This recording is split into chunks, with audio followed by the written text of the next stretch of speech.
Come on now, miss. Let's keep moving.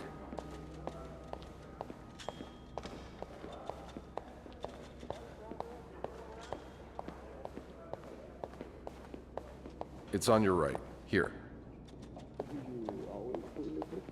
No. No, I'm usually in charge of the second and third.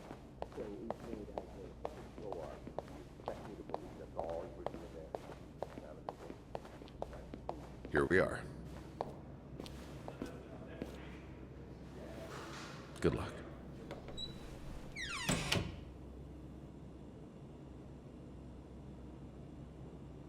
She's all yours, sir. Sophie Roy, I'm Detective Maurice Tremblay. Let's see. 21 years old, working at the Clownton for over a year. Husband? I'm sorry? Are you married? No, not yet. I live with my mother. She's sick, so I have to take care of her. No father? No. It's always just been me and my mom. All right, Miss Roy. I need you to tell me everything that happened, starting with this morning. Oh, par la fontaine, les filles s'en vont et s'y promènent au bras des garçons qui les entraînent au cœur des buissons où elles étrennent l'amour en saison qui les enchaîne dans un tourbillon de vrai poème, car dans les frissons naissent toujours les plus belles chansons d'amour. Au clair de la fontaine, j'ai vu dans tes yeux mille couleurs. Quand la claire fontaine s'amusait au jeu de nos deux cœurs. Document's done. Now just a bit of tidying up and I can go on break.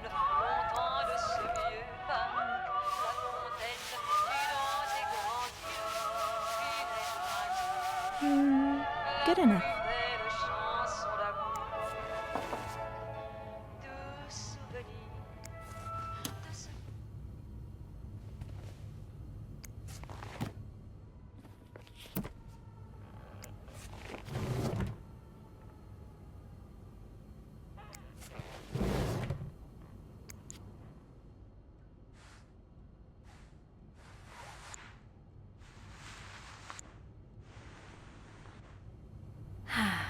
Nothing like a well-made bed. That's a lot of money to owe. Just what did you get yourself involved in?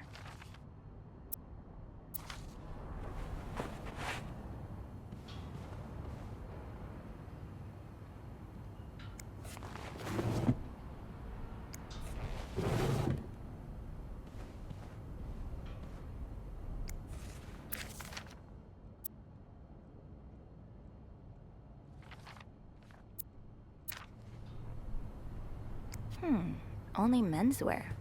Are you in town for a business trip, maybe?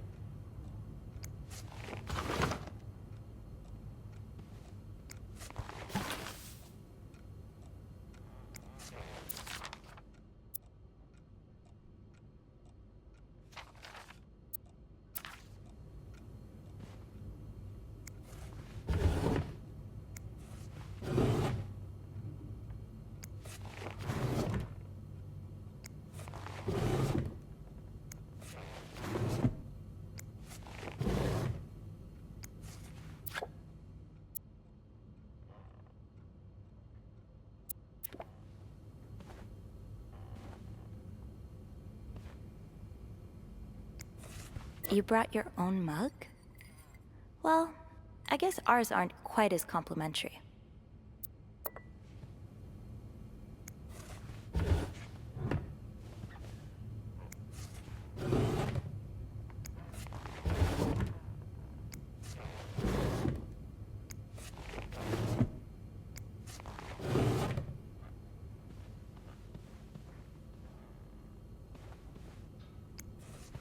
I'm guessing you've seen better days, but you're obviously still important to someone.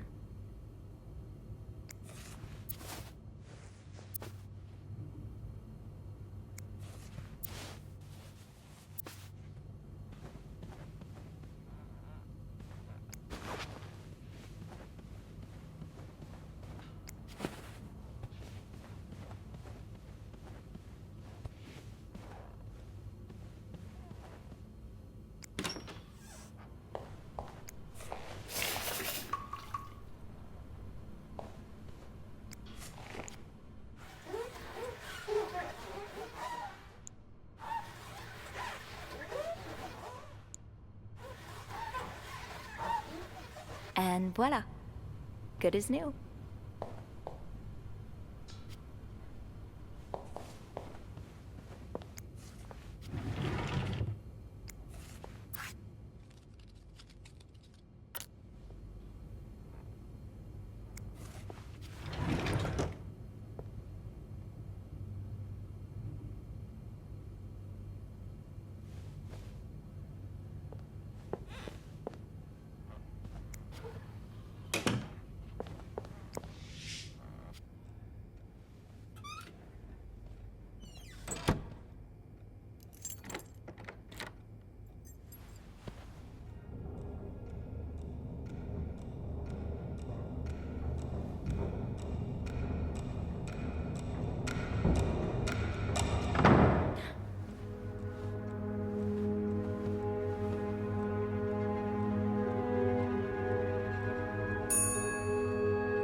Have you heard about that nut house they want to build next door?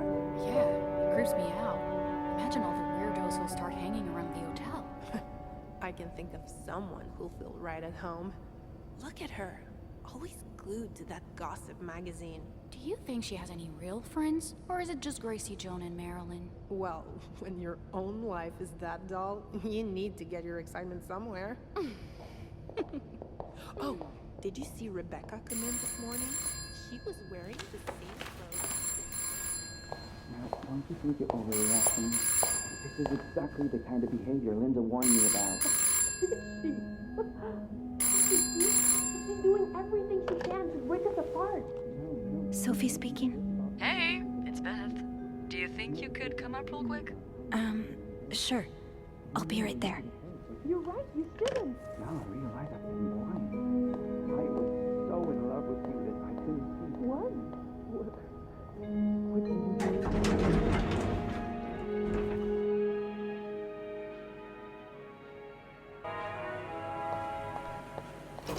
Let's see what Beth wanted to talk about. Now's not the time to pick up smoking, Sophie.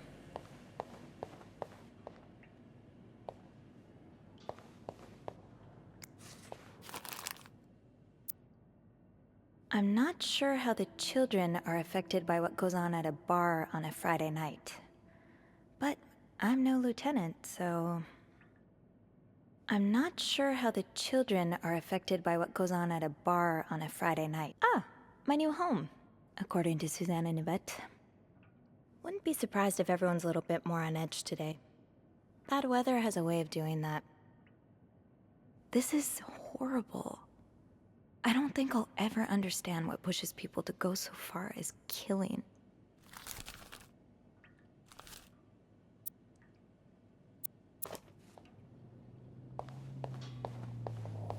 Poor Nicole.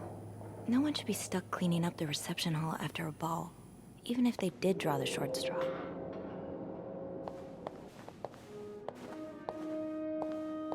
Hey, Beth. Hey there. So, who's sleeping? Sleep... what? You were whispering just now on the phone, so I thought maybe Eugene or Bobby were napping in the break room again. Oh, yeah, no. It's Jacques and Wendy. They were, in the middle of something. Ugh, it's so awkward when they start making out like no one's watching. Get a room. We literally work in a hotel. They weren't kissing this time. They were fighting. Oh, this is entertaining. I mean, oh no, why? I'm not completely sure, but it sounded like Linda had something to do with it. Ugh, that bitch. Beth? Trust me, she deserves it. I don't get why everyone hates her so much. Linda's always nice to me. To you, maybe, but she's just the worst to every girl she perceives as a threat. A threat? A threat to what? I don't know. Her place as Bernard's right hand, I suppose. So, you're saying I'm not a threat? I'm not saying that. I'm saying Linda thinks that, but that's her mistake. I know there's more to you than meets the eye. Oh. Thanks. So, you said you needed me? My help, I mean. Oh, right. Wanna guess why? Did you see a mouse again? You make it sound like that would be no big deal. It would. Wouldn't it? Well, what if it was a rat? Didn't you tell me you were raised on a farm? Those little creatures shouldn't scare you. Ugh, that doesn't make them any less disgusting. So, is there one or not? No. No rodent is involved, thank God. A nice gentleman decided it was time to redesign the lobby and helped us by knocking over that vase on his way out of the hotel. That's it? I would do it myself, but the last time I tried to leave the front desk, Bernard emerged from his lair to scold me about procedures and whatnot. Well, we can't have the beauty of the Clarington Hotel take absence from her throne, can we? Oh, the people would riot. Bernard especially. Bernard's hardly the people. Anyway, I have to get back to work. There's a mop in the supply closet next to Bernard's office, I think. Thanks. I'll see you around.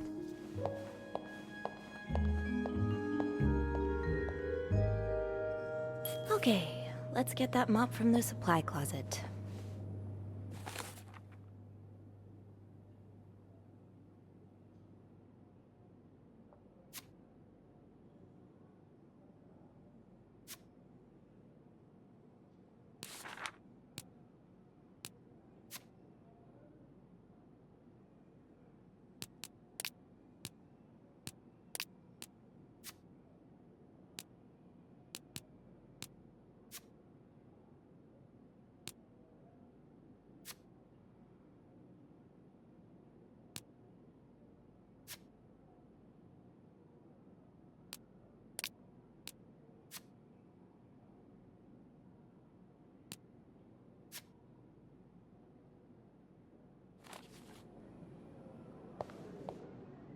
Chocolate mousse cake. Maybe Bobby wouldn't mind sneaking me a slice. Ugh, no. Bernard would have both our heads.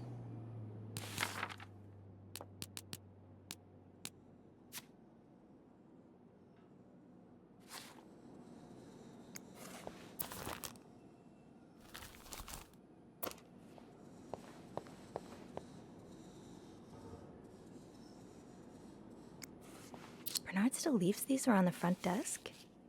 Guess he didn't hear Beth when she swore she'd burn the place to the ground next time she had to suffer through one of his sermons.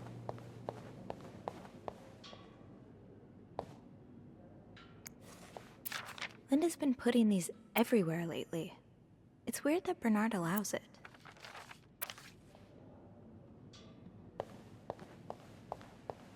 Linda, Wendy's great at her job.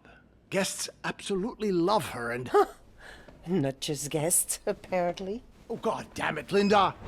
I only like her because guests like her. Making sure guests are happy is my job, after all. You don't seem to care whether I'm happy. Listen, if Wendy wasn't doing her job, that'd be another story, but I can't just fire her without good reason. What if she stirred up trouble among the staff? Would that be a good reason? Curiosity killed the cat. Oh, Andrew, hi. I'm sorry, I was just... Spying on our manager? No, I heard something, and I... Hey. It's okay, I'm just pulling your leg. I'm sorry I scared you. I'm not used to having people around me while I work. Yeah, you're always working alone up there, aren't you? I actually think it's the first time I've seen you down in the lobby. Don't tell me you've been sent to clean up after the Valentine's Day ball. I heard the girls talking downstairs. Apparently guests went wild. More like unhinged. Mrs. Wilson almost broke a chandelier, and we kept finding chewed up olives in the weirdest of places. I hope the rooms won't reflect that. I hope that too. For your sake. You must see plenty of weird stuff while you're cleaning. Yeah. What's the weirdest thing you found in a guest's room? Well, there was this lady who had a love letter addressed to someone I know. What? No way. Who was it? You. You're messing with me. It was worth seeing your face turn red. Wow, you got me. Oh, I better go help Beth. It's hell here with the snowstorm. It's okay. I need to, Yeah, all right.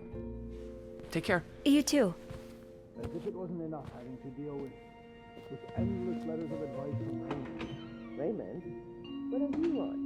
He wants me to lower the room prices. Make sure the hotel stays accessible to everyone. Oh, I can hardly believe you two are from the same family. In the States, he'd be sent to jail for those communist ideas. I hope you're not considering listening to him. Of course not. It's not like I have a choice anyway. Can you tell tables while we're out baking?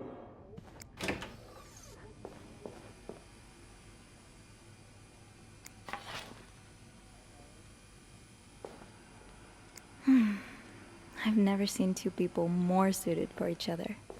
I hope they work things out. They need to. Okay, Sophie. Time to clean up that mess.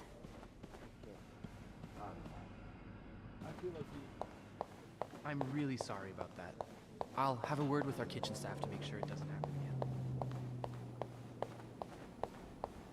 Well,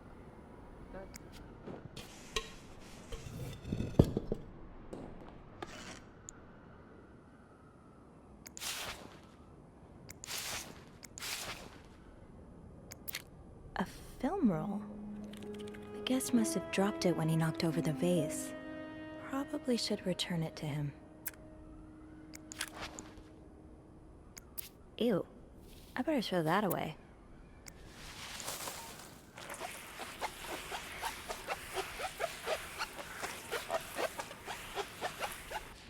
Now I just put the leaves back in the vase, and it'll be like nothing ever happened.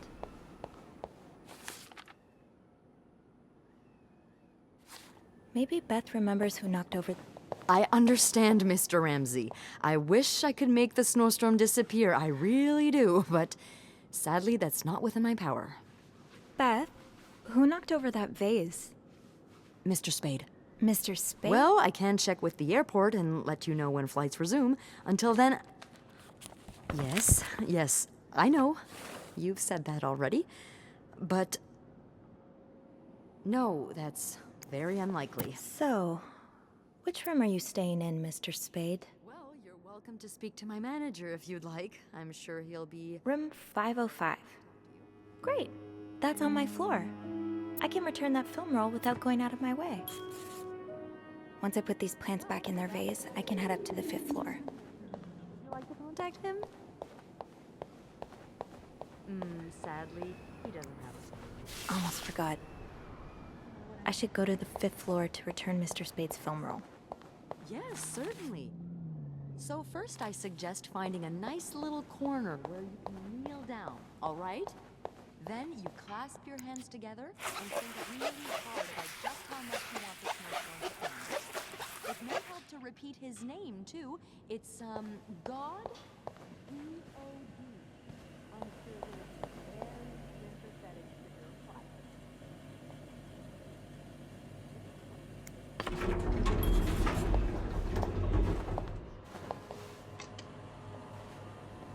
Hold it, please. Phew, made it. Thanks. You're welcome. Was it you who cleaned the puddle by the restrooms? Was I not supposed to? Well, Eugene asked us not to touch anything until he's repaired the leak, but it's probably safer this way. Someone could have slipped on it. Which floor? Oh, 6th. Thanks. What's the big rush? I need to bring this to our VIP guest, the one who rented the entire floor.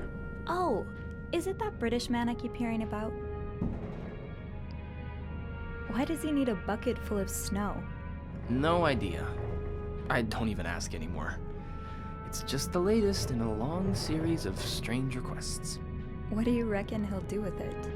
Take a bath, maybe? Sometimes I wonder if he's just pulling an elaborate prank on me.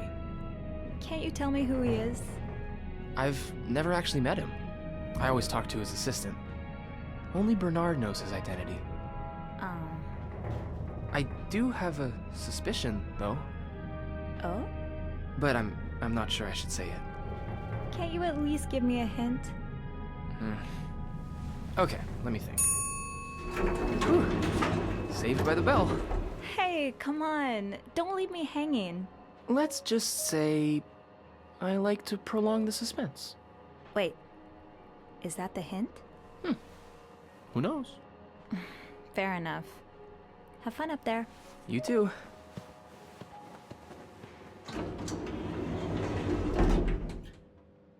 Off to room 505.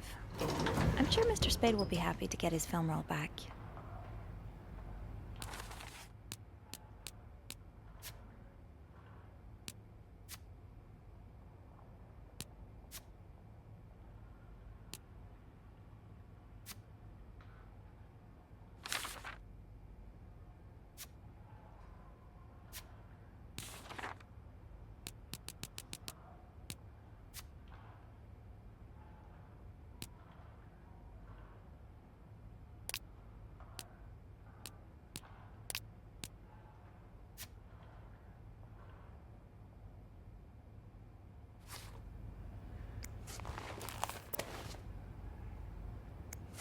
This must have been so much fun.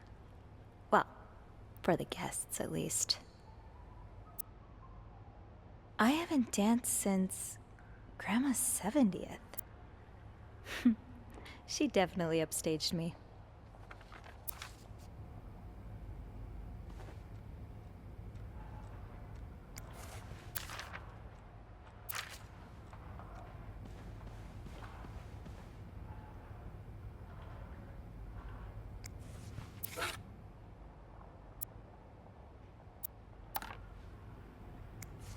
Does carrying this everywhere really make us better maids?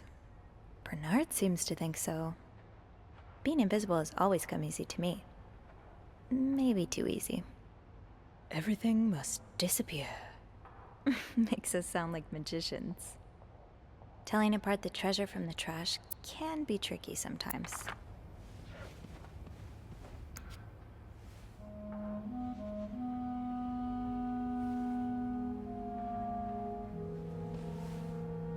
Mr. Spade?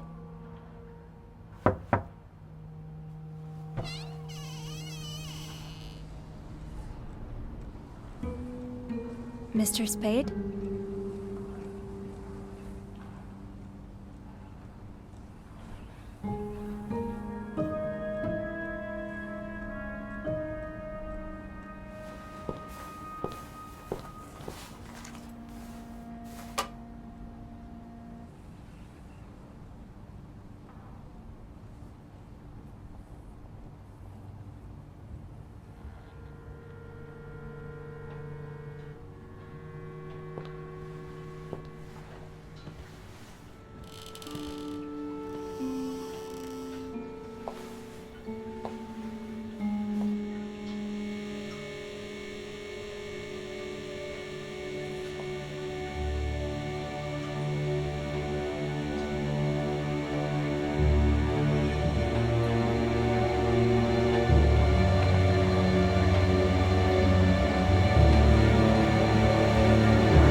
like prescription drugs.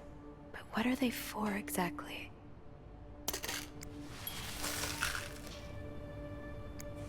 I should bring that back to my cart.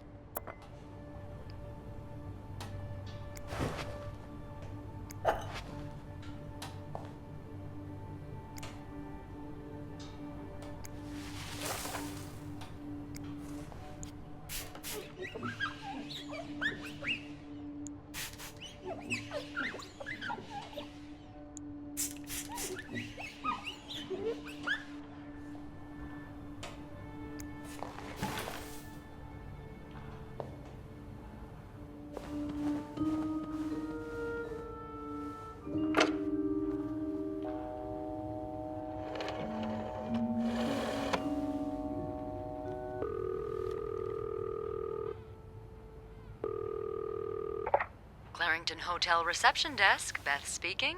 What can I do for you on this very fine day?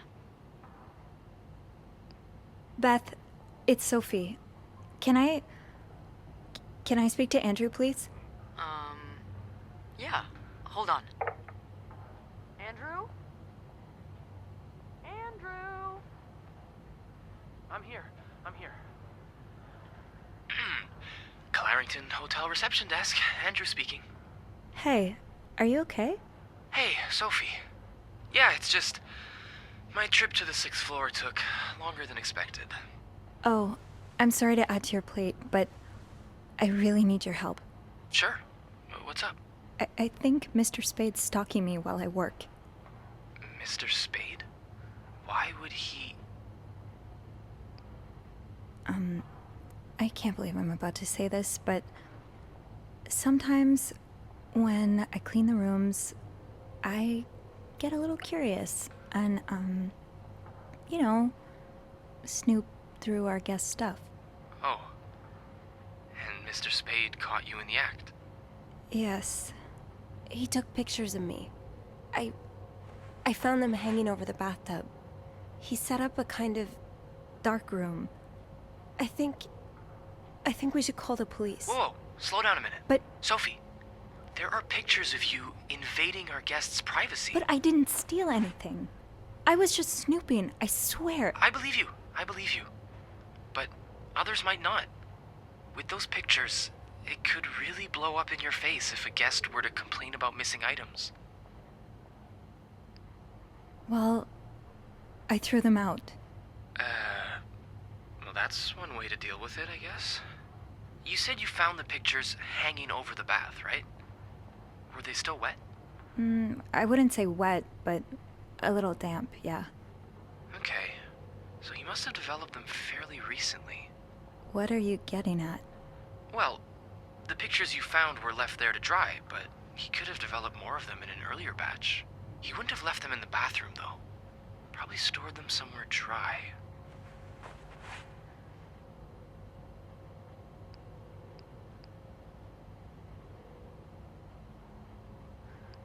Are you telling me I should snoop around?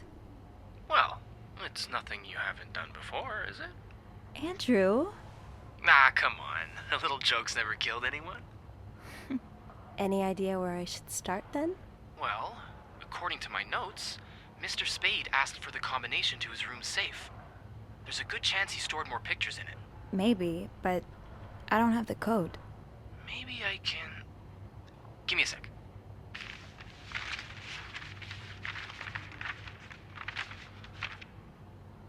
Shoot. What? Bad news is, I can't find the combination list. Good news is, we can probably do without it. Most guests write their code down to make sure they don't forget it. So, say you wanted to look for it, I could keep an eye out and call you if I see our mysterious photographer return. Okay, yeah. Thank you. No problem. Oh, and Andrew? Yes? Please keep this between us. Of course. Don't worry about that.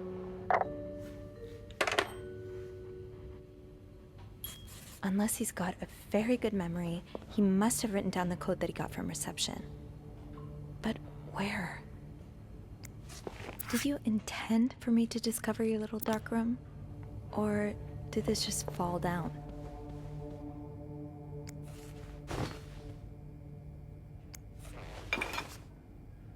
let's put those on the bathroom shelf.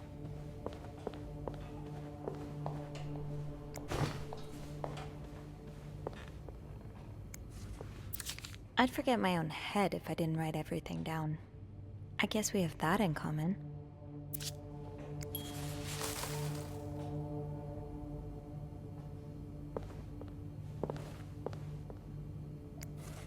That's a lot of film. How many pictures have you taken, Mr. Spade?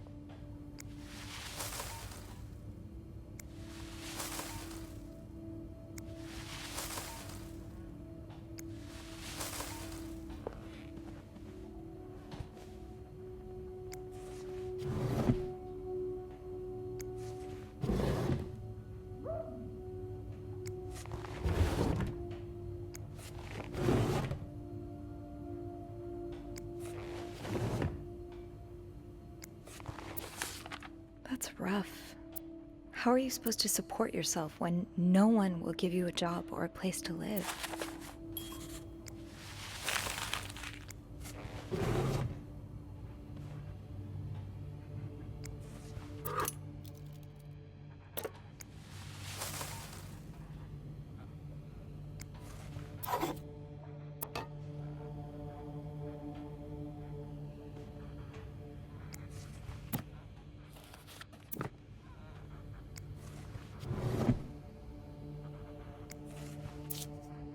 You're pawning off your possessions?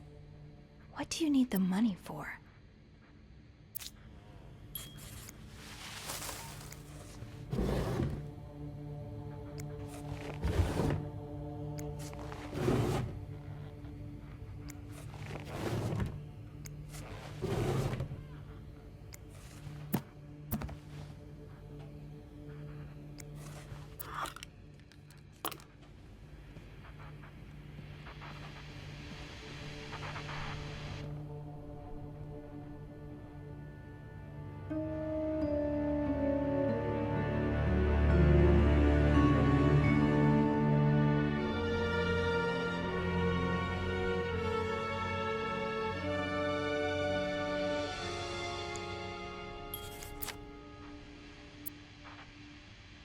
X marks the spot, but there's no way this is just a treasure hunt.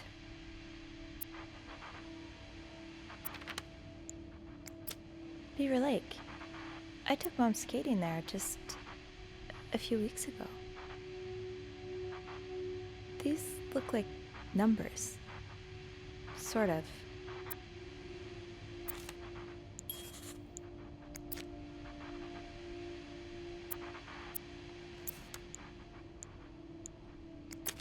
Harry's diner, too. Were we ever there at the same time? You didn't strike me as much of a doodler. What's that supposed to be? A 7? This was the sale where I found that winter jacket that Mom loves. Were you there, too?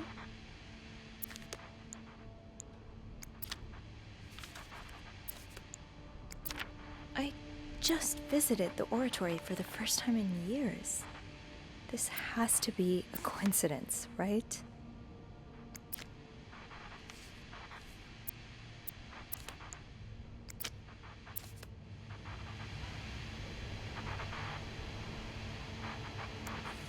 Morgan.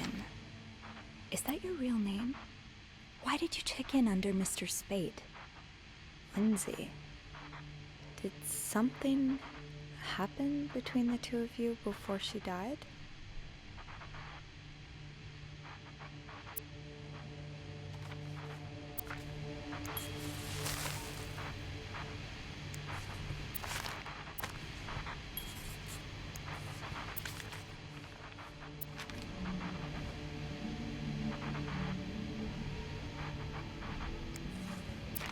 Is this a floor of the Clarington?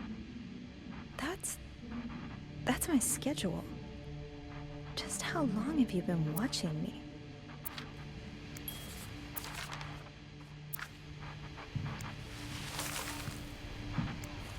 One man's trash is another maid's trash.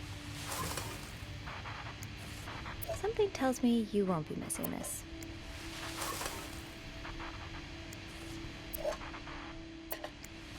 I hope you aren't eating those beans.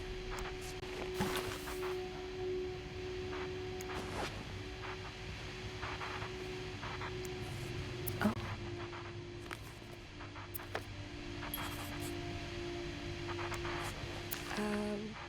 Request to move to 507. Why did you want to change rooms? Yeah, no surprise Bernard denied the request. Mrs. Beaumont's been here so long, we could probably just put her name on the door at this point. Who knew Bernard could be nice?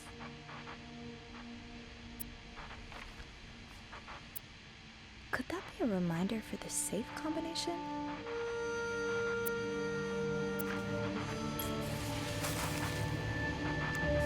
The storm must be getting worse.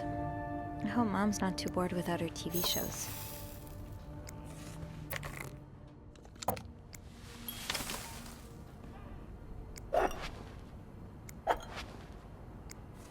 What do we have here?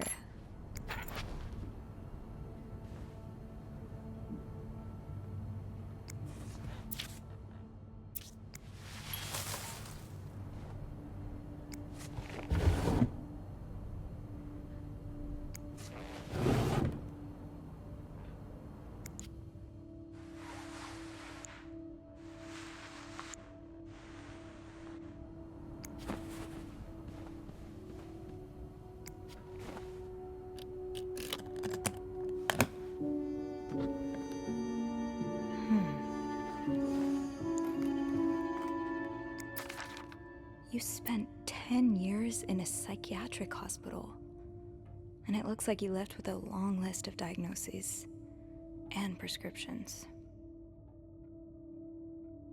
Date of discharge, 1957. 57.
Come on, Sophie.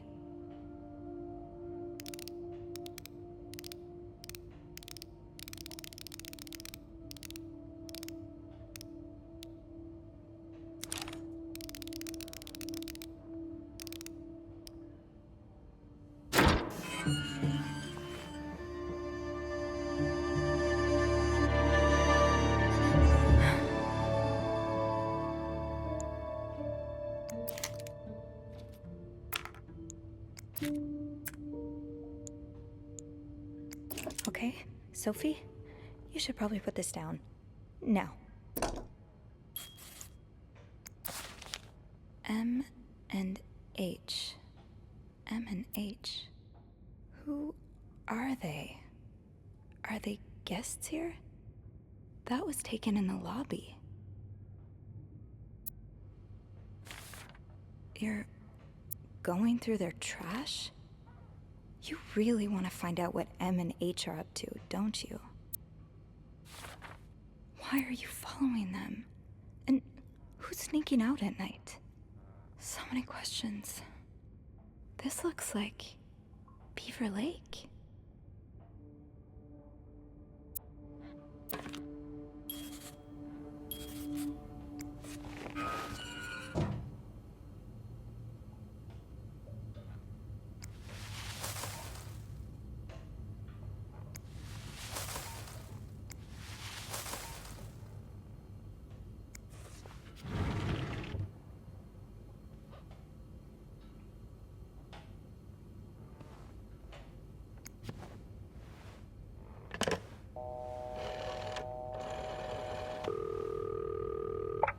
Clarington Hotel reception desk. Andrew speaking.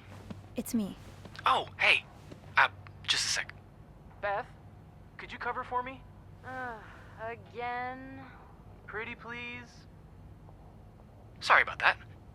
So, you found anything on Mr. Spade? Well, Mr. Spade isn't even his real name. It's not? What is it then? Paul Morgan. Huh. I guess he wanted something a tad more exciting. So, I take it you opened the safe. What was in it? Actually, I need your help again. Of course. What's up? I found out Mr. Morgan isn't only stalking me, but 2 other people as well. 2 other staff members? Who is it? No, they're guests. I don't know their names though. I was hoping you could find them in the logbook. Oh, yeah, sure. Are you alright? Of course. Sorry. I'll just need some more info to narrow the search. What do you know about them? Mr. Morgan refers to them as H and M. It could be initials, or maybe, I don't know, husband and mistress? Oh, I hadn't thought of that. Yeah, I'll need a little more to go on. From what I can gather, it seems they're together. Okay, so we're probably looking for a room with a double bed then. Do we have a lot of couples at the moment? Well, seeing as last Friday was Valentine's Day. Oh. So yeah, a lot. Wait a minute. There's a couple staying in room 509. Hector and Marcella Cruz. Hector and Marcella. H and M. My thoughts exactly.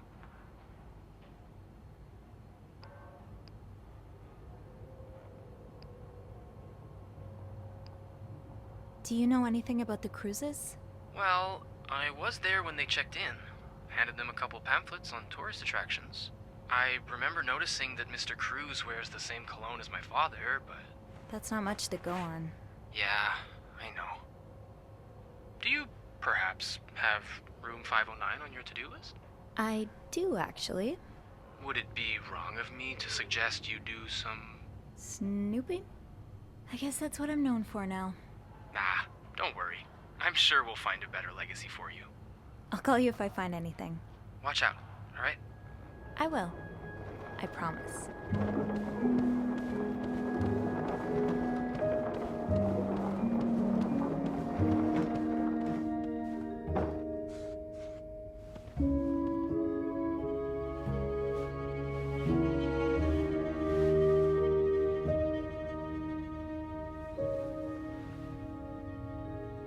I must have forgotten my keys in the break room again.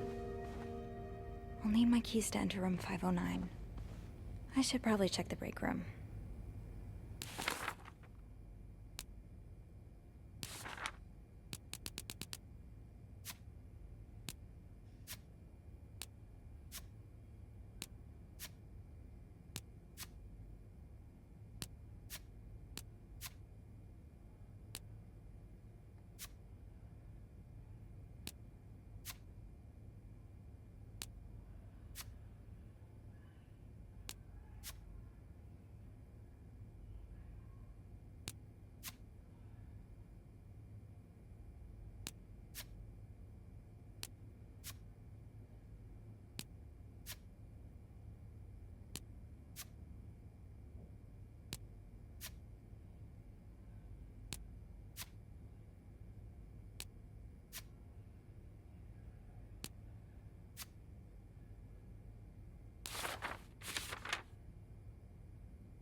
I'm sure I'll find more laundry to add to the pile.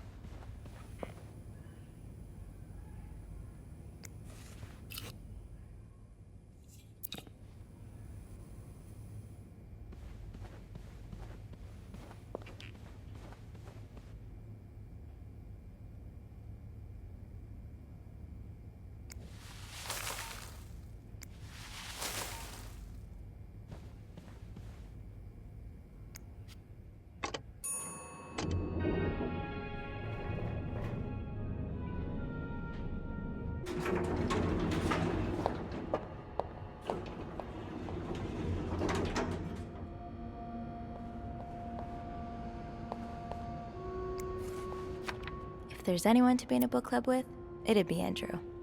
Maybe I should join this.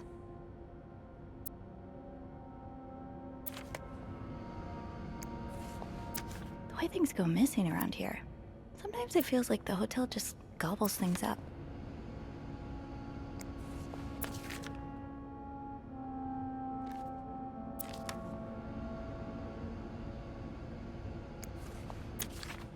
Huh, Carol seems sweet. If I wasn't so bad around new people, maybe we could be friends. Welcome to our big, happy family, Carol. Between Bernard and some of the other maids, I hope this place doesn't chew her up and spit her out.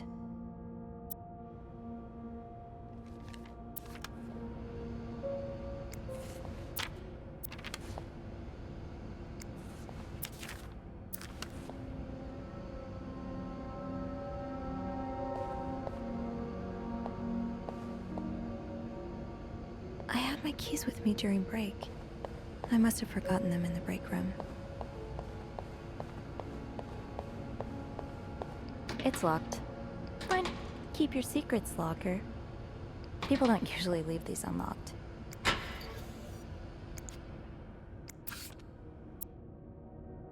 Beth definitely doesn't want more reasons to have to talk to guests, especially if it involves apologizing. Open sesame? Nope, no luck. The way they look at each other, you can tell it's the real deal.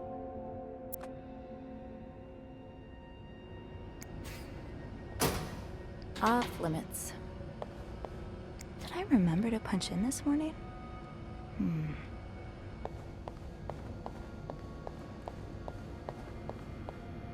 Oh, another one. Wendy and Jacques have really gotten around.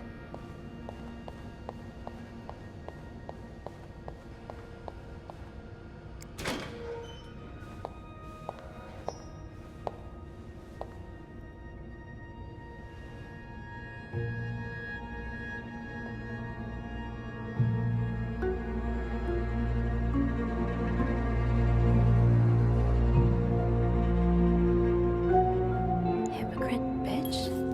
What did Linda do? And to whom? There aren't that many people whose names start with a B around here. Oh, Linda. What would your husband think of all this?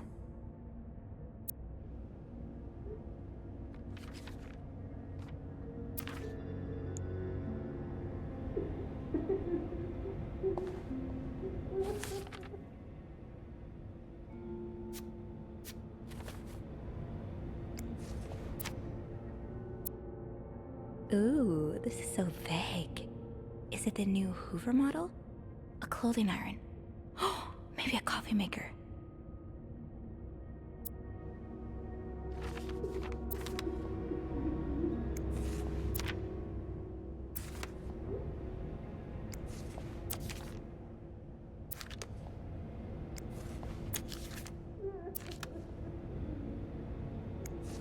Linda. You're not even trying to hide the daggers in your eyes. Wendy definitely deserved this, but the next one is mine.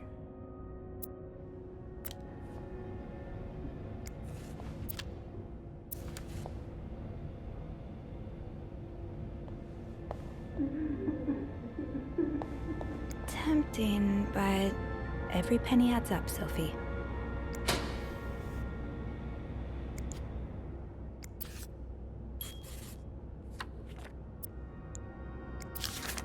Yvette's and Susan's favorite activity, talking behind other people's backs. Well, I think your haircut looks good, Reb.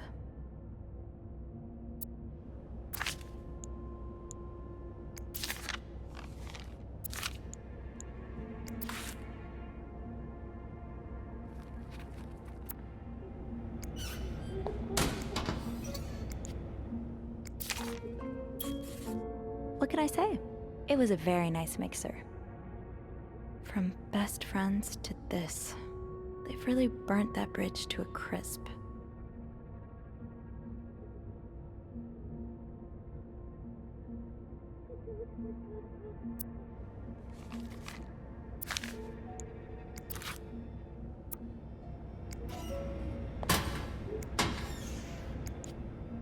This goes beyond constructive criticism. It's just a personal crusade. The handwriting is familiar. So is the colorful language.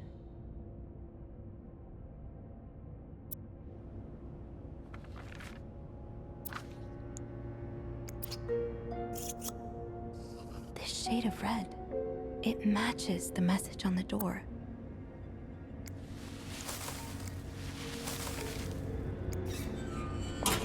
It's locked.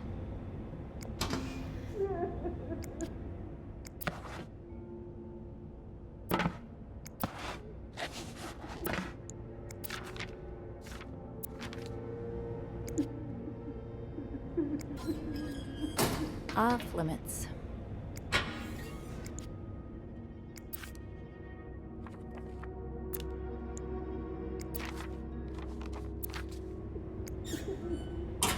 It's locked.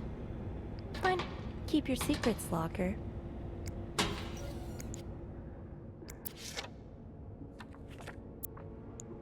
Haven't gotten any tips so far today. Being recognized for doing a good job. That feeling never gets old.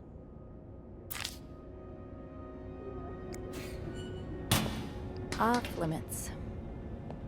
Open sesame? Nope, no luck.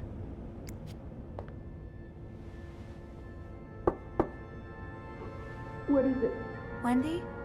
It's Sophie. Are you alright? Do I sound alright? No, I guess not. Just leave me alone. I don't want to talk.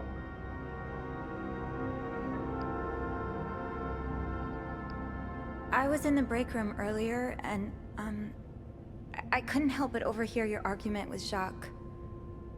I'm sorry he let Linda get to his head. He should be trusting you, not her. Yeah, well... I know I wouldn't be your first pick, but I'm here if you need to talk. Maybe later. I just can't talk about it. I can't talk about it right now. I'm sorry I was rude. It's okay. Sophie? Yeah? Thank you.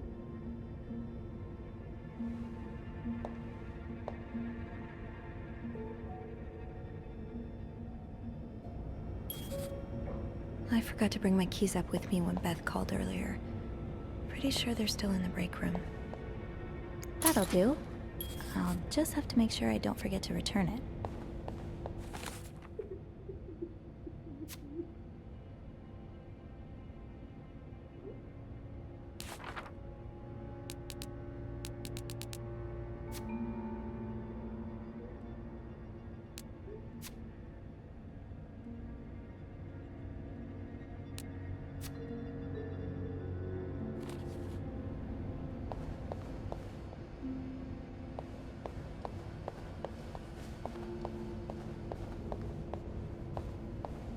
I should be able to open 509 now.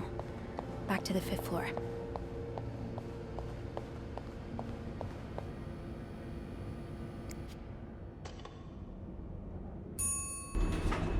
Hey, Sophie. Oh, hey, Andrew.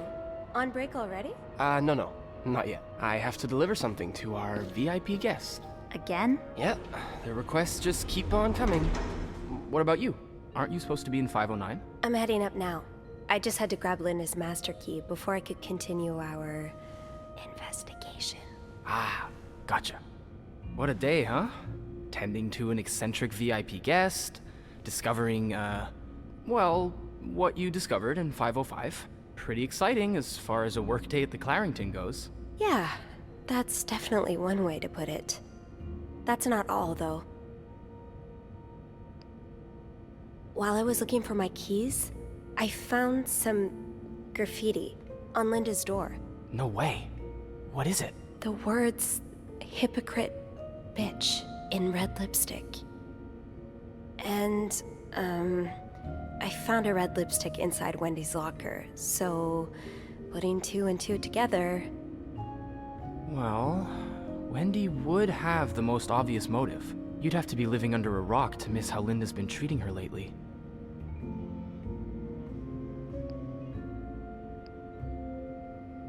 Yeah, Linda's been pretty bad to Wendy. I'm not surprised she snapped. Remember her birthday? Bobby slipped her a slice of cake from the kitchen, and along came Linda to confiscate it, telling Wendy she was doing her a favor. I don't know how Wendy managed to keep her cool. If it had been me, I probably would have burst into tears. Yeah, interpersonal conflict makes for a good read, but in real life it can be a bit much to deal with. You've always been good at staying above it, though. You get along with everyone. I don't think I get along with everyone, but some people are worth getting friendlier with. Like you. Oh, thanks. I'm glad not everyone around here thinks I'm a complete bore. Wait till Beth hears this. Well, it was nice to chat. Don't let me keep you, though. I have to head to maintenance anyway. Maybe Eugene can help me find the product our guest of honor is looking for. Yeah, we both got a lot on our plates today. I'll be ready and waiting for your updates on H&M. Take care. You too.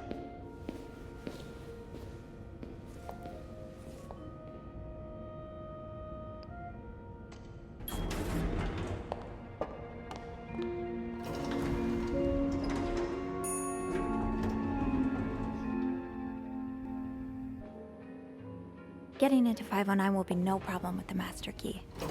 Let's get to the bottom of all this.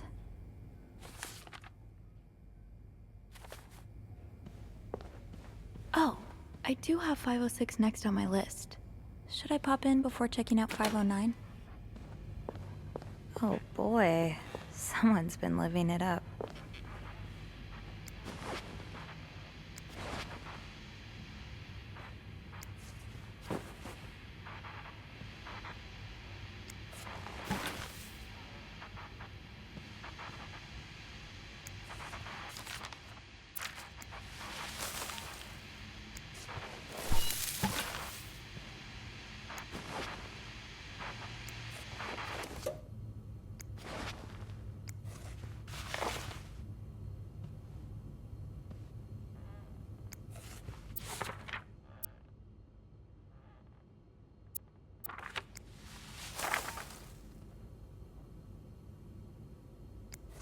Another fan of the Gossiper. I never did finish that article from this morning. That feels like so long ago now.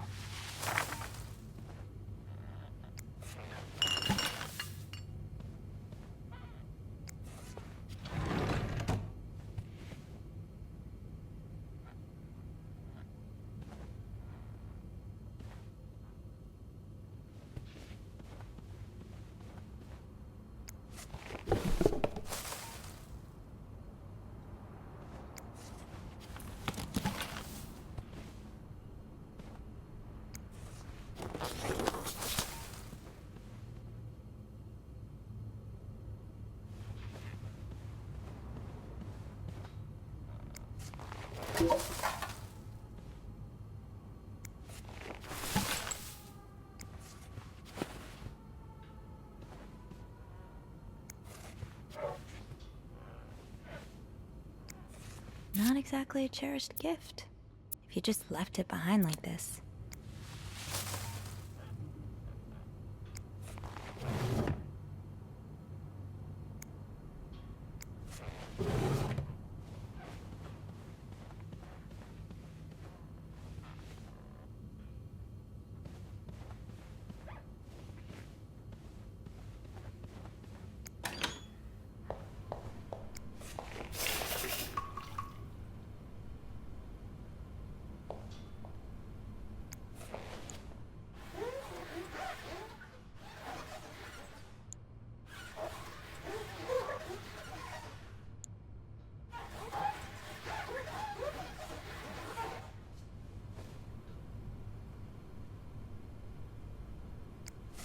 What's the story behind this?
Looks like someone had quite the shopping spree. More work for poor Rebecca. Hang in there, Reb.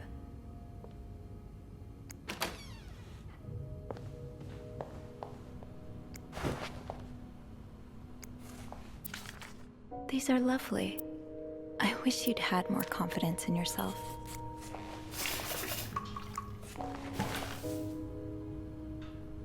Looks like someone tore that note apart, but I'm missing some pieces. I can't make out what's written.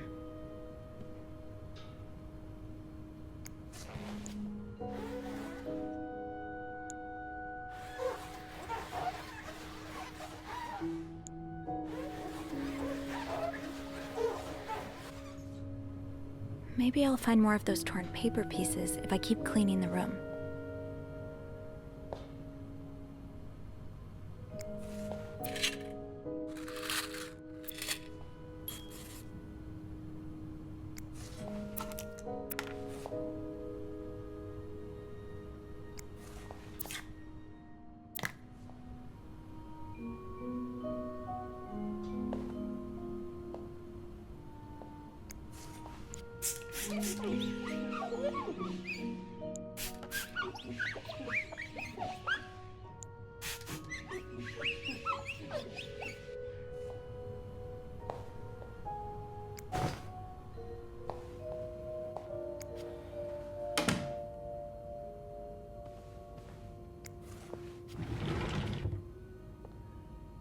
No combination, no entry.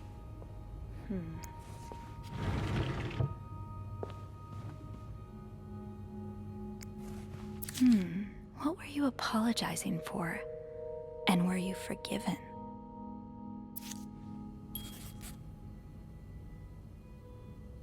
I'll hold off on throwing this out just yet.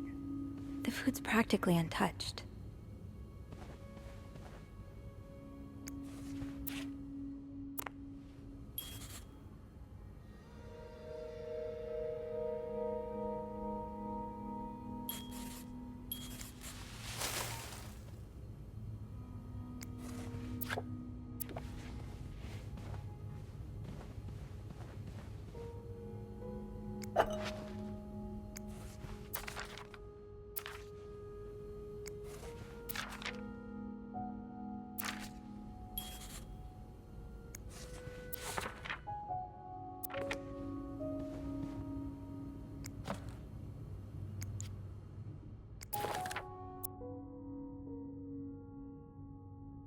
SW. Looks like you had a few appointments with him, Mr. Cruz. Or her.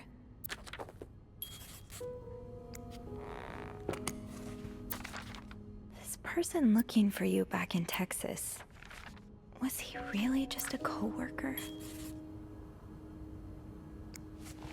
Wow, you look like a couple out of a magazine. These pearls, they look absolutely gorgeous on you. Though, I bet you could make anything look good.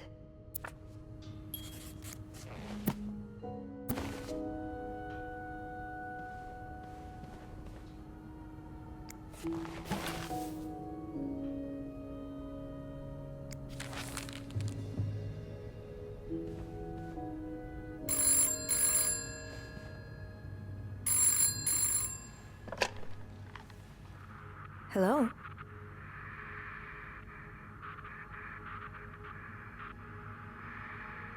Hello? Andrew? Is that you?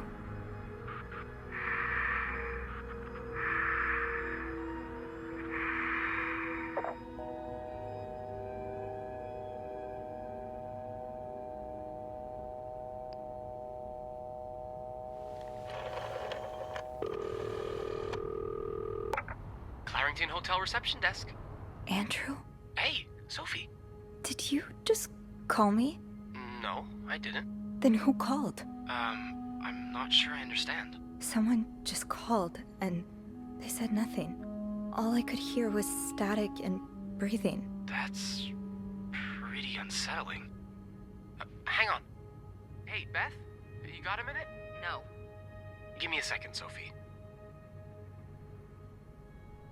Okay, so Beth tells me she just patched a call through to 509. Did she recognize the caller's voice? Oh, do you think maybe it was Mr. Morgan? Yeah. Let me check. Okay, it was a male voice, but she's not sure whether it was Mr. Morgan's or not. Did she notice anything else? She says it sounded like a bell rang in the background, like an elevator bell. So she assumed whoever was calling was one of our guests. You didn't see Mr. Morgan come back to the hotel, did you? No. I get why you're on edge, but I don't see any way he could know you're in 509. I haven't spoken to anyone about this. I know you didn't. Can you ask Beth not to patch any calls here for a while? Yeah, sure thing. Thanks. I haven't had time to check all of 509 yet, so I better get back to it. Wait a second. I just remembered something about this morning. I can't believe I didn't think about it before. What is it? A few minutes after Mr. Morgan knocked over that vase in the lobby, I saw Mrs. Cruz rush out of the hotel, all alone. Really? Do you know what time it was exactly? I think it was a minute or two after 10. What? I remember hearing a loud noise on the 5th floor right around that time. Like a door slamming really hard. You think it was her? Maybe. Did you notice anything weird about her? I don't know. She passed by the front desk so fast I barely had time to see her. Although... Yeah? I've always seen the Cruzes as a pair. I suppose it is a bit odd that she left without her husband. Maybe she was sneaking out. Or maybe she was following Mr. Morgan. Yeah. Hopefully I can make sense of all of this. I'm sure you can. Give me a call as soon as you've found something, okay? Okay. Thanks for the info.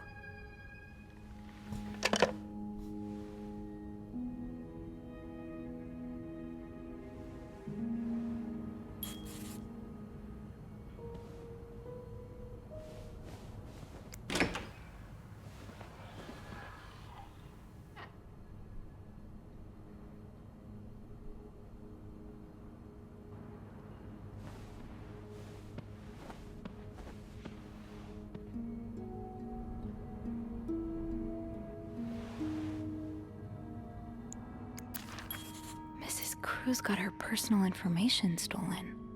Is Mr. Morgan behind it? Who could blame you for seeking help? I'd do the same in your shoes. These scribbles don't look random, but I can't figure out what they mean. Fernie and Wiseman.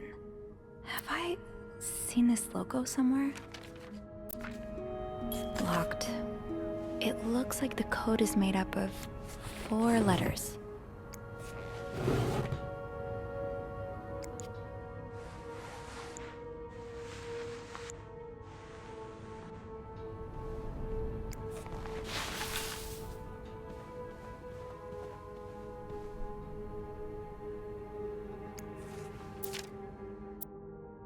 These scribbles don't look random, but I can't figure out what they mean. These symbols, they look oddly familiar.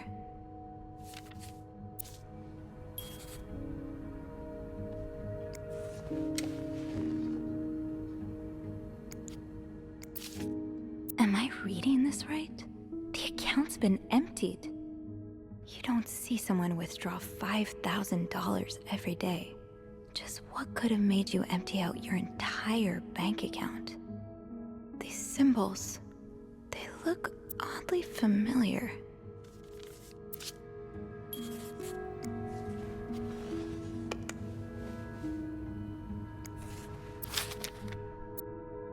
Whoever wrote this is as much a reader as they are a doodler.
It's some kind of code.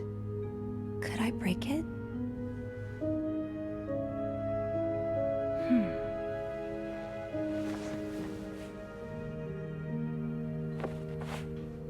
I should keep an eye out for those symbols.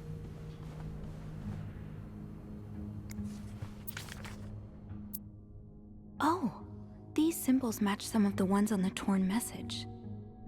That's one of the symbols.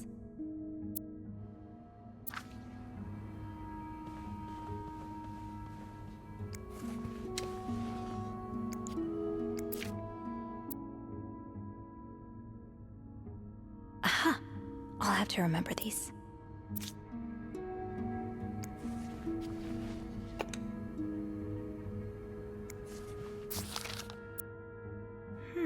Yeah. I think these match the symbols on the papers I collected.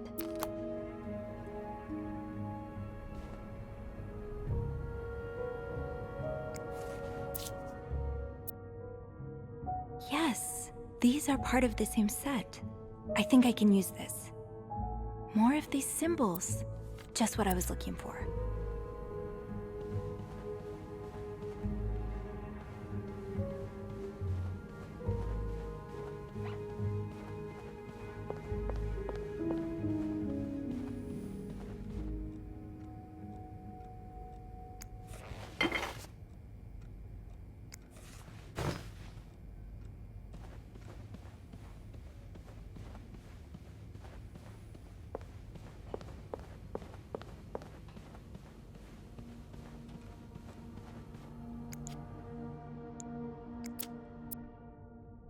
Yes, these are part of the same set. I think I can use this.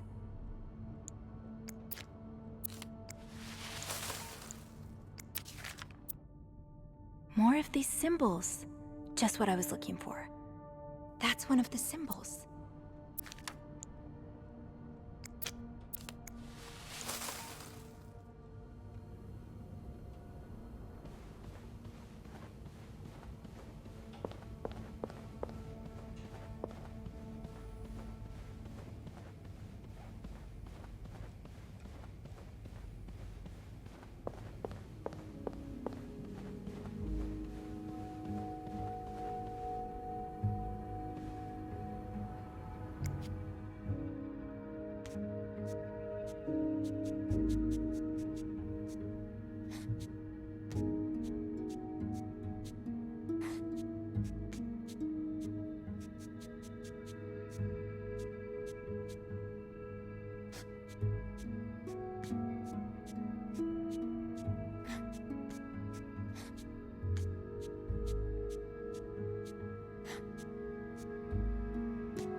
notes in the vent next to your room.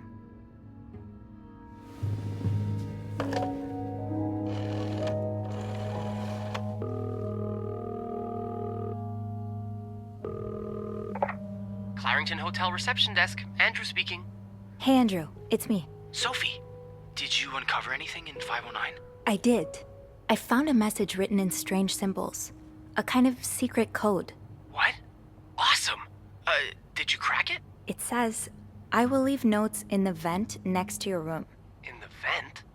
What an odd thing to do. Yeah. And whoever the message was intended for went through a lot of trouble to hide it. It was torn in 12 pieces and scattered in 3 different trash cans.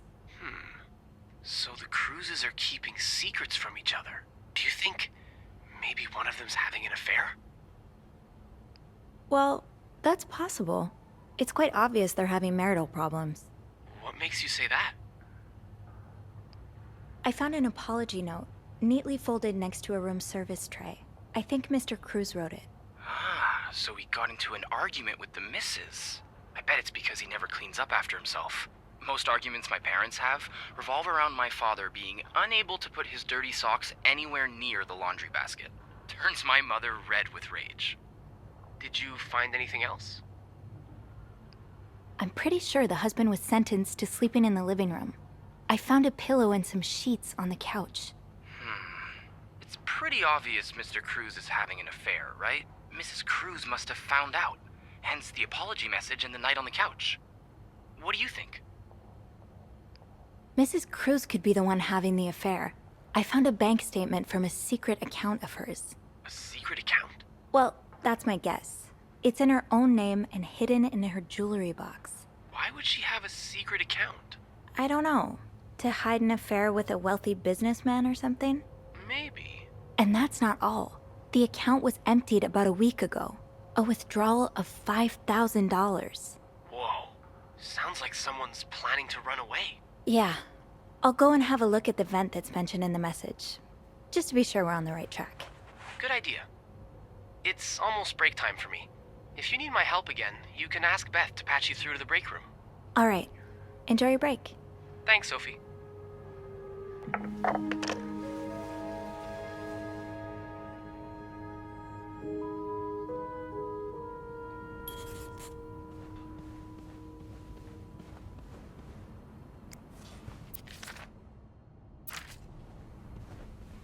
I will leave notes in the vent next to your room.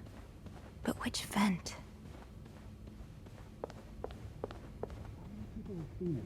But sure, it could have been on my door for a few minutes. Or an hour. An hour? Christ. How did they even get that letter? Wendy must have gone through my trash. Wendy? What's this obsession of yours with her? It's not an obsession. I know she did it. Linda. To get back at me. She thinks it's my fault Jack broke up their engagement. Do you have any proof? No. But it's her. I'm sure of it. Now that's enough. You know what I think? I think you wrote that message. What? Don't be absurd. Absurd? Earlier in my office, I told you I wouldn't fire Wendy without good reason. So I think you wrote that message to give me one. Well, let me tell you, I've had enough of your little games. You don't like Wendy? Fine. You won't be seeing her again. Good. It's about time you listen to me. You won't be seeing her again because you're fired. Fired? But Bernard,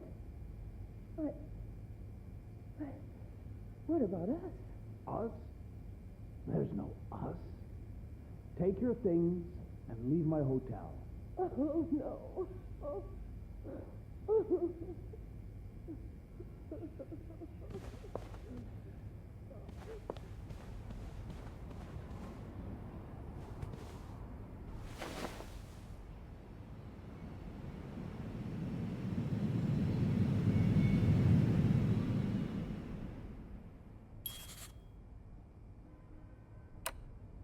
Can't open these without a screwdriver. I might be able to find a screwdriver in the janitor's closet.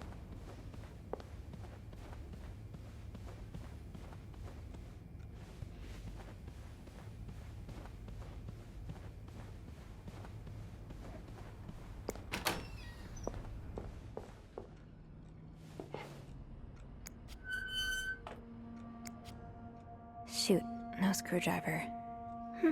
What's life without a little challenge?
Highest priority, huh? That means Eugene's probably working in Bernard's office right now.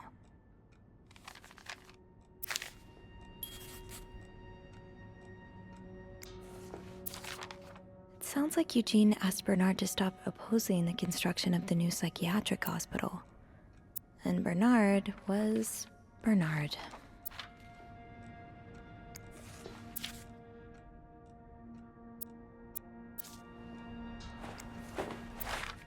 Oh, Eugene.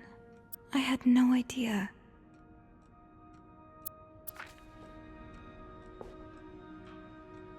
Guys, where in this hotel haven't you made out?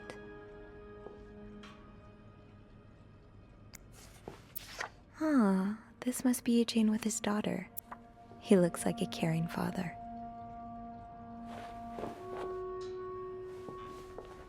Eugene must be down in Bernard's office. I should go ask him for a screwdriver.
I'm sure I'll find more laundry to add to the pile.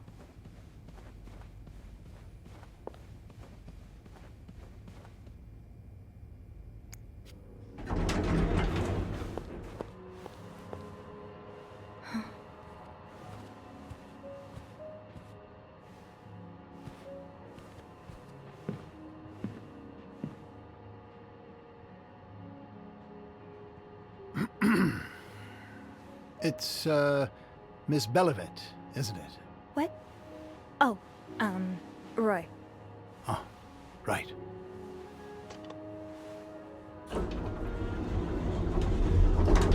You're the one who took last week off, aren't you? You had to, take care of your sister, I think? Mother. My mother. She's very sick. No, I hope this doesn't become a recurring thing. I need to know I can count on you. I understand, sir. What are you doing here, anyway? Are you on break? Yes, I am. Don't take too long. No, I won't.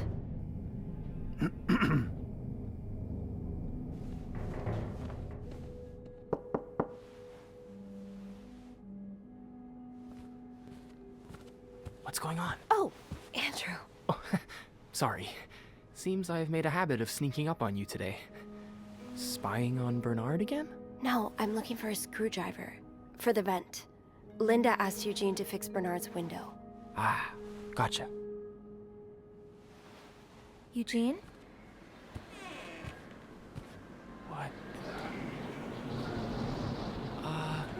Maybe you should go have a look. You know what?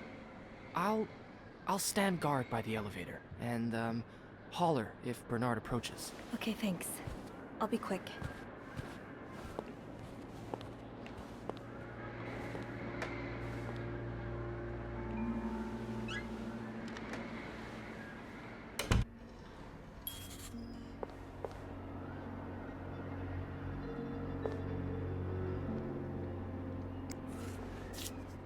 This does not look like a nice brotherly check-in. I had no idea things were this bad between Bernard and Raymond. What Bernard considers sinful debaucheries could fill an encyclopedia. Could be anything from wild parties to guests walking around with their ankles exposed.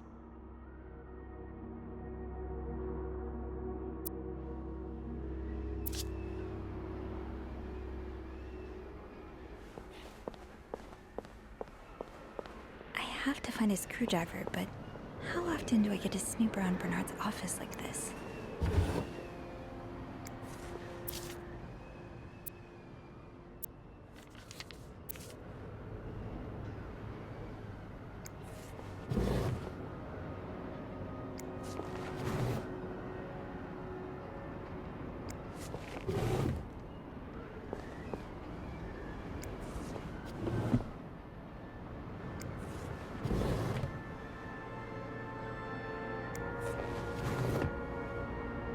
Ew. Is this Linda's?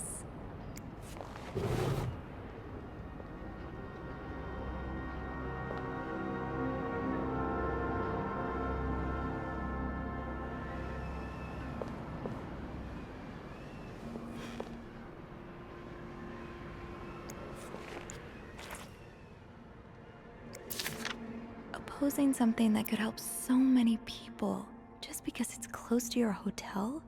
This is ridiculous. So, I take it the open window was not an accident. Can't say I blame you, Eugene.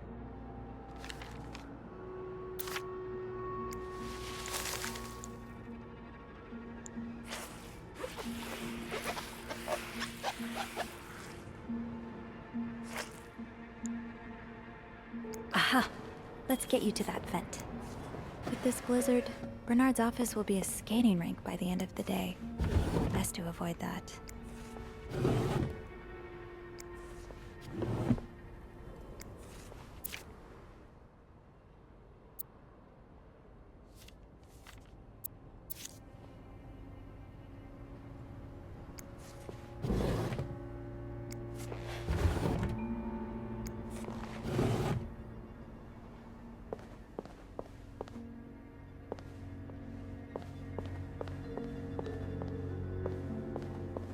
Time to see what secrets that vent is holding. Do you remember that loose tile from last week? Yes? Well, I'm afraid it hasn't been properly repaired. What do you mean? I mean that, it's still broken, sir. Someone put a rug on top of it, but you can still hear it crack. I'm just checking to make sure guests don't trip over it. Is that part of your job description? No. No, it isn't, sir. Well, then I suggest you stop worrying about Miss Belovit. What were you doing in my office? I was looking for a screwdriver to fix a loose vent. A loose vent? Well, that sounds like a job for Eugene, doesn't it? And why on earth would you look for a screwdriver in my office? I thought Eugene might be there. Well, I don't ever want to see you in my office without permission again. Am I clear? Yes, sir. Oh, Mrs. Drake has asked to see you. Again? Just indulge her. Apologize one more time for Friday's mishap. Do whatever needs to be done. We cannot afford to lose such loyal guests. Very well, sir.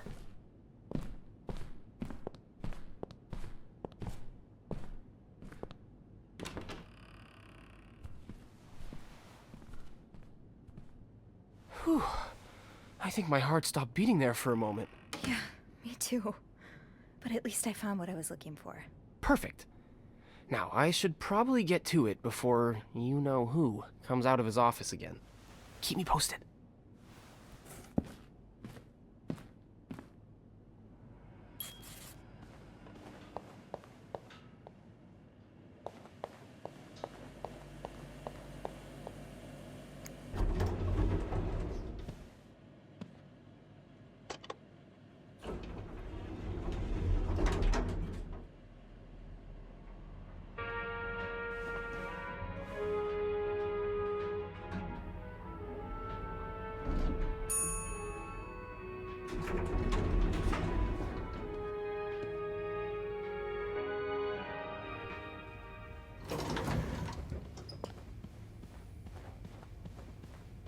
All right, let's open the vent. Oh, I guess I'm free to disturb room 508 now.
Meet me tonight in my room. Michael will be sleeping.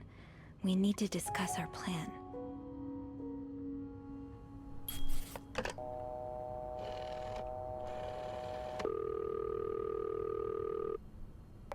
Clarington Hotel reception desk, Andrew speaking. It's me. Hey, you got anything good for me? I found another message written in secret code. And?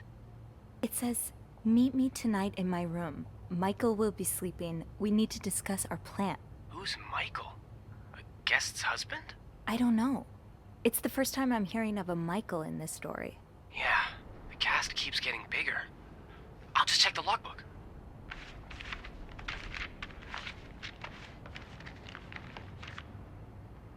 There's a Michael staying in room 507. Mrs. Beaumont's room? But she doesn't have a husband. She's here alone with... Oh! Michael must be her son. I got him some extra blankets the other day so he could build a fort. That's really nice of you. So, Mrs. Beaumont is linked to the cruises, huh? I have a feeling we may be approaching the climax of this story. I guess I should go have a look at 507, but it's not on my list. There's a do not disturb sign on the door. How about I call up there? You know, to make sure no one's home. Good idea. Just a sec.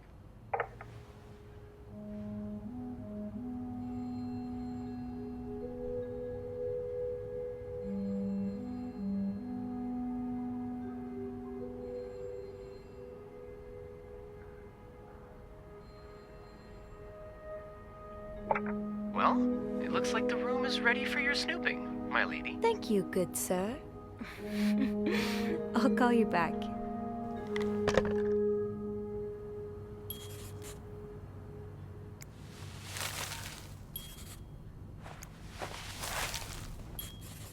Looks like I'm headed to room 507.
get to the bottom of this and find out what links these rooms together.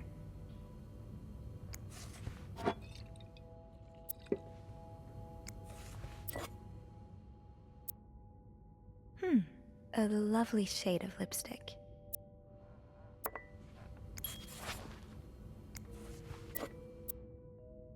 I know lipstick marks are a pain to scrub off, but they're kind of charming. Mr. Cruz, huh?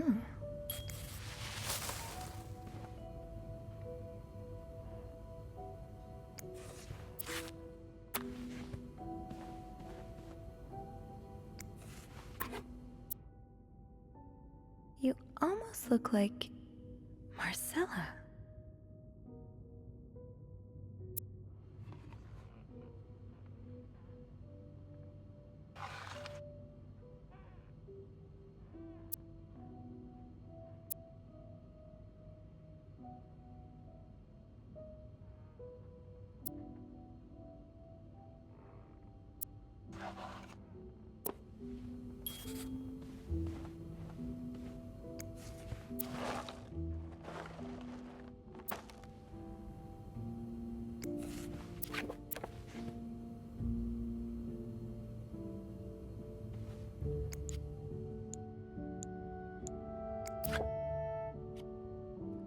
So you were eager to set up a meeting, but didn't want anyone noticing. Did Marcella send this?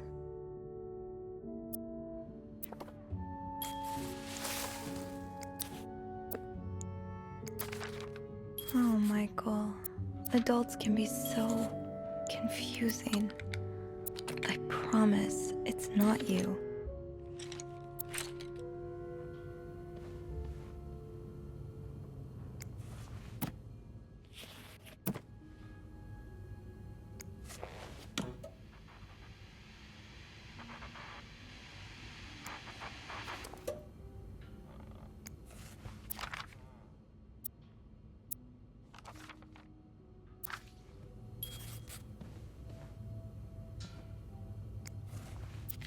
Sounds like this is from your school days, but the name of the sender is smudged.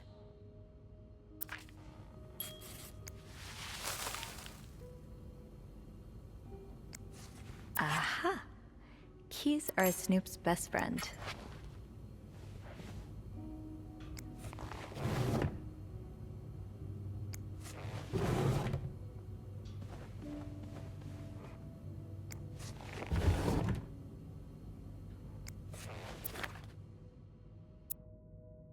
Bridget Boswell.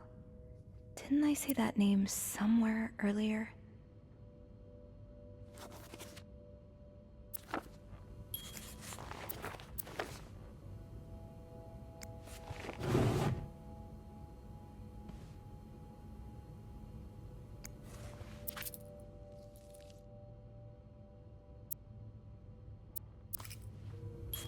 Let's find out what this key unlocks.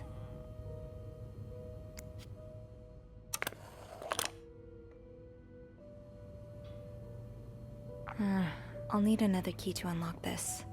Haven't I seen one just like this somewhere? Aw, that's so sweet. I didn't do much, but I'm glad it meant something to you.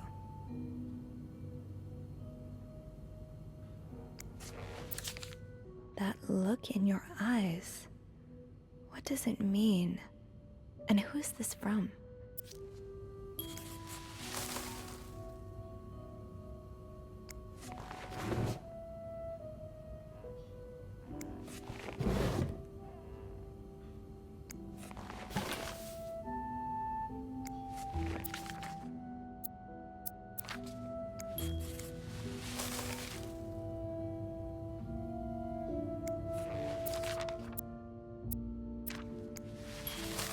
That key looks so familiar.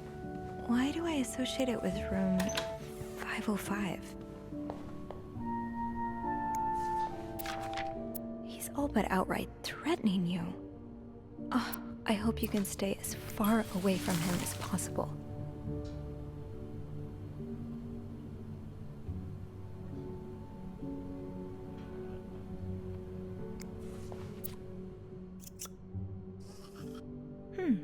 A lovely shade of lipstick.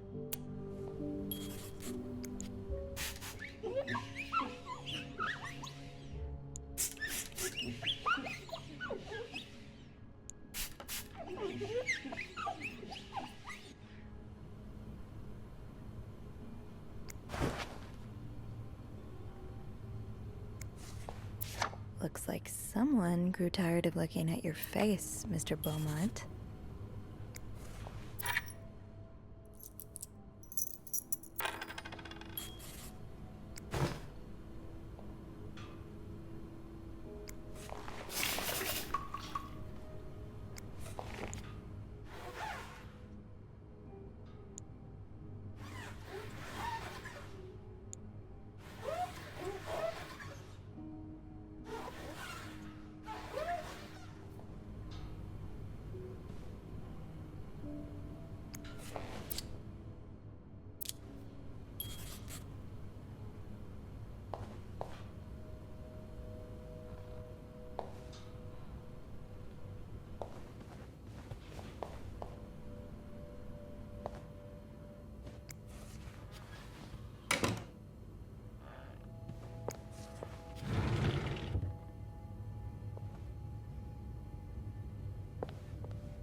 Think, Sophie.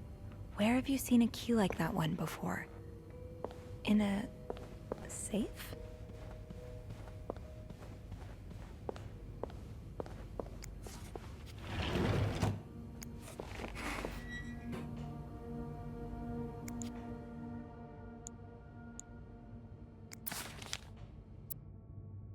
Ah, there you are. With Marcella. God knows where she is.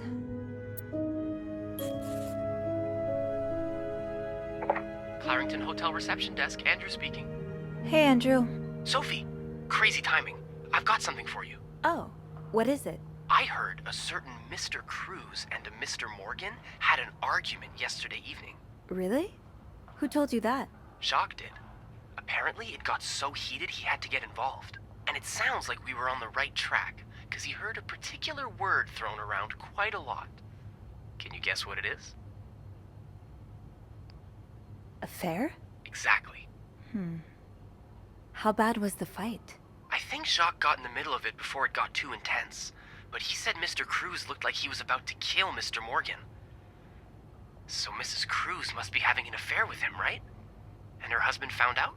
Maybe, but that doesn't explain Mrs. Beaumont's involvement with Mrs. Cruz. What do you mean? I found a chest in room 507. I think it can only be opened by turning 2 keys at once. I found one of them in Mrs. Beaumont's things. What about the second one? Well, I remembered seeing a similar key in one of Mr. Morgan's stocking pictures, so I went back to check. Mrs. Cruz wears it as a pendant. It looks identical to Mrs. Beaumont's key. Let me get this straight. Mrs. Beaumont and Mrs. Cruz own identical keys that open a chest with 2 locks? Okay, there's definitely something going on between them. I think Mrs. Cruz and Mrs. Beaumont might be the ones having the affair. Really? Well, it is the 1950s after all. I guess anything's possible. Did you find any clues that might support this? Nothing concrete. I mean, I did find a letter that suggests they may have gone to college together, but they could just as well be good friends, right? Yeah, that's probably more likely. I guess we'd know for sure if we could have a look at that chest, but I don't think I'll be able to open it. I've looked around room 509. I would have seen the second key if it was there. Mrs. Cruz must have left with it this morning. Probably. We were so close. I can't believe it all ends here. Well, if you get me a candle and some plaster, I may be able to do something about that chest. How? I'll tell you later, okay? Just find those things, and I'll meet you in the basement as soon as I can. All right. Thank you for not giving up. I would never give up on you.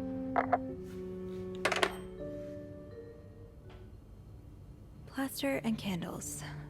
Well, half the hotel's under renovation. I should be able to find plaster somewhere around here.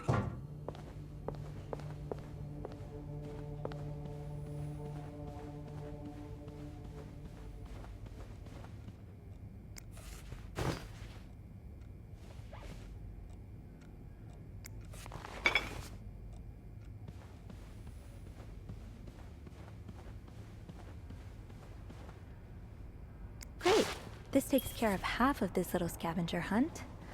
As for the candles, doesn't Rebecca keep some in her locker downstairs? I can probably find the rest of what I need in the basement.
I usually do this in my office, but, well, it's currently under renovation. I don't mind being in here. It's, cozy. It is. If you had the job, it would be all yours. Well, mostly yours. I'd come visit, of course. Really? No, I've never had an office before. I thought you said you'd been employed as a governess. I have, but I guess my former employers just didn't think I needed one. Oh, I think they may have had a point. Hiding that pretty face of yours in an office would be downright criminal. Well, if you look at my resume, you'll see that... Have you ever thought of working as a receptionist instead? I don't think that would suit me. Having to smile all day long sounds, quite exhausting. That's a pity. You're even prettier when you smile. Anyway, I like being a governess. Managing the team and making sure everyone does their work on time. I think I'm fairly good at it, too. If you care to look at my resume, you'll see that I've been in charge of many... Yes. I don't doubt you're very good at your job, but do you have any other, talents? Talent? Well, I play the guitar. The guitar? And I've been told I can hold my own at tennis. Right. Are you married? No, I'm not. Why not? Well, surely men must be all over you. Yes, sadly they are. I myself prefer the company of women, which is probably why I enjoy managing a team of maids so much. Now, how about we look at that resume I worked so hard on? Yes. All right. Candles, candles, candles. I think Rebecca keeps a stash of them, but where?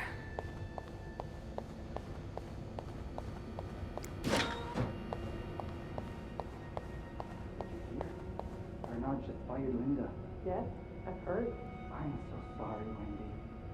I've been such a fool. I can't believe Linda would try to frame you like that.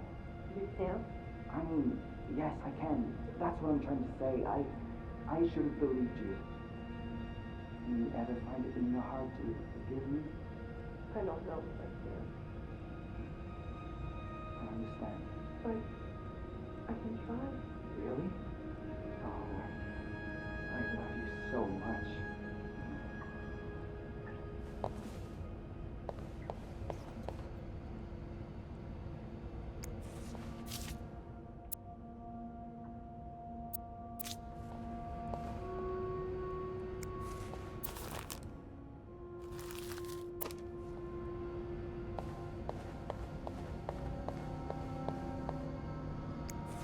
Don't worry, Gossiper.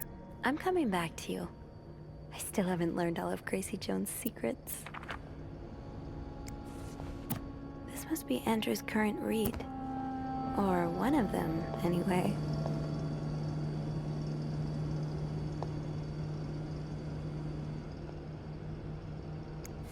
Gotta hold on to these tight.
Andrew? Gosh, I hardly recognized you. Guess this is from a different lifetime.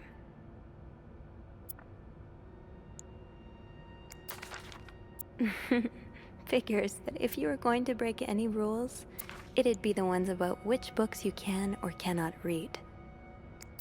What happened to you before you came to Montreal? Why don't you want to go back home?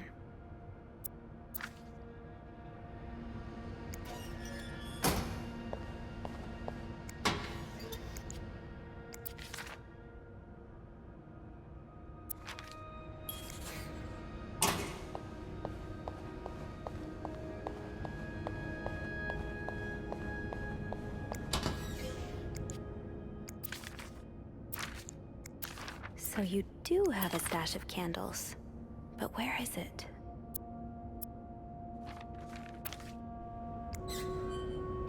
Maybe Bobby took some candles from Rebecca already. I'm good.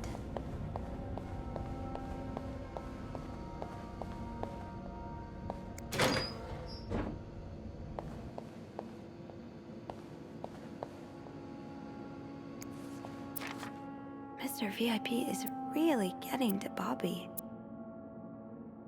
I hope you managed to calm him down, Reb. The last thing the Clarington needs today is a murdered guest.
Is this a movie script?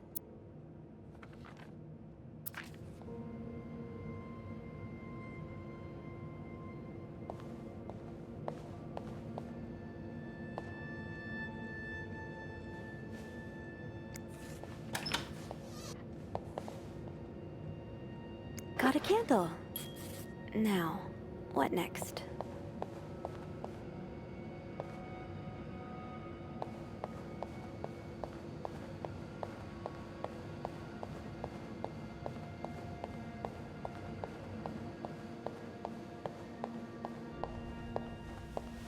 There you are. I'm not sure I understand what the plan is here. Well, I remember reading a spy novel, I can't remember the title, it wasn't that good, in which they used wax and plaster to make a key mold. I'm thinking we could do the same. Are you sure it's gonna work? Sure? No.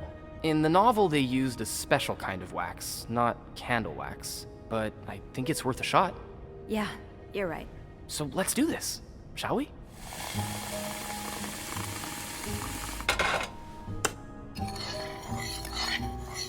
First step, pour the wax, I suppose? Careful though, the pot's probably hot. That's it. Nicely done. Next step, better wait a few seconds before removing it.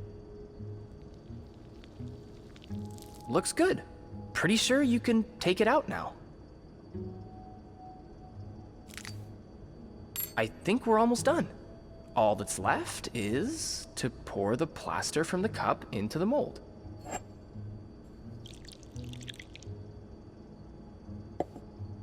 Good job. So now we wait until it's dry, I guess. How long do you think it's gonna take? A few minutes, probably. We can poke it every now and then to check. I bet you didn't think you'd be making a plaster key today, huh? No. But I like it. I feel like I'm in one of those novels I spend my days reading. Have you ever read banned books? What do you mean? You know, books banned by the church. I heard, Copernicus is a pretty interesting read. Huh. Funny you should say that. It's on my list, actually. Although I can confirm it takes a more scientific mind than mine to enjoy it. I suppose there's a reason why those books are illegal, right? Well, the church did persecute Galileo for saying the Earth revolved around the sun, and not the other way around. So, even as a man of the cloth, I don't mind saying their judgment isn't always the best.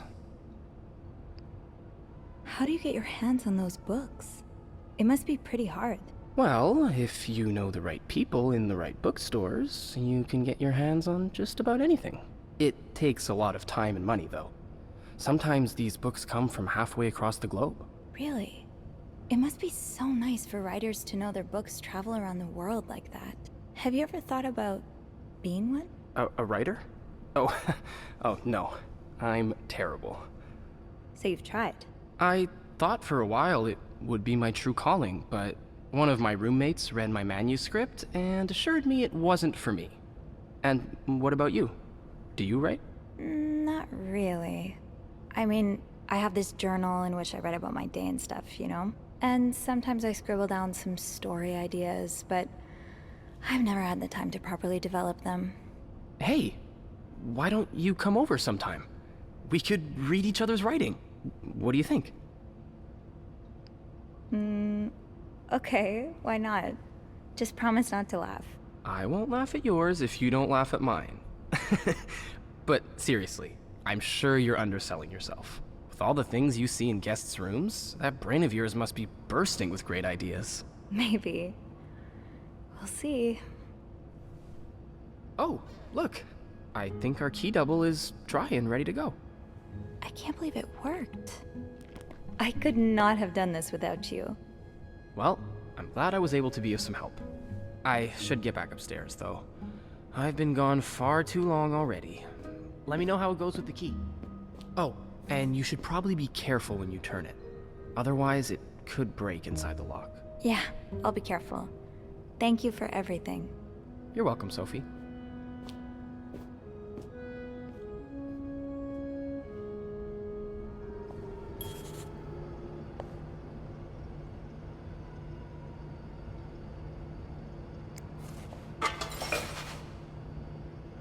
I've got 2 keys. Now, let's test them out.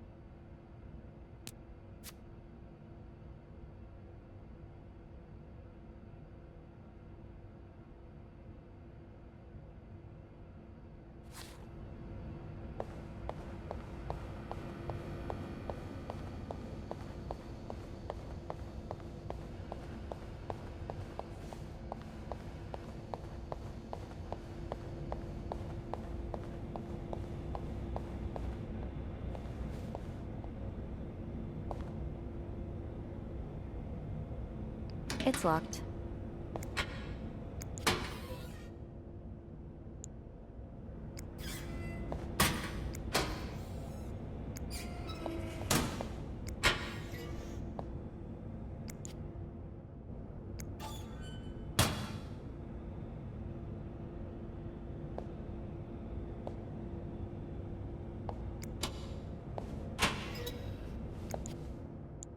Haven't gotten any tips so far today.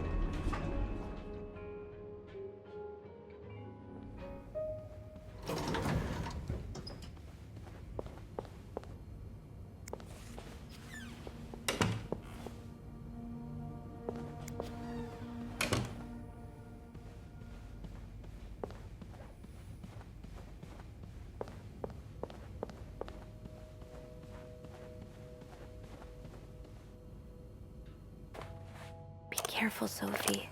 You don't want this key to break.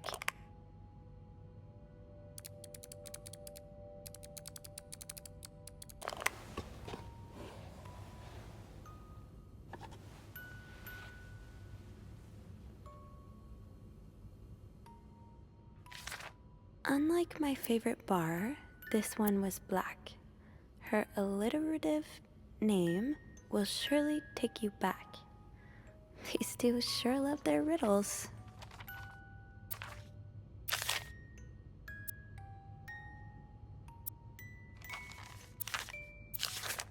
Huh. Marcella invited you to the movies. Let me guess. You said yes.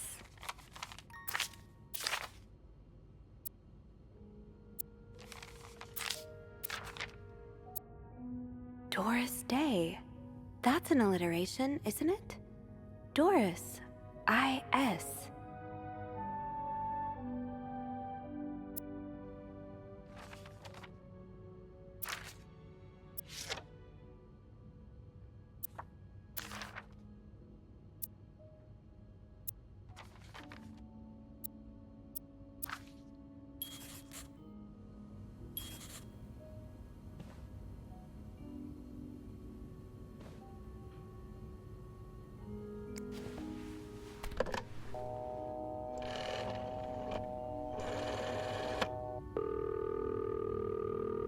Clarington Hotel reception desk. Andrew speaking.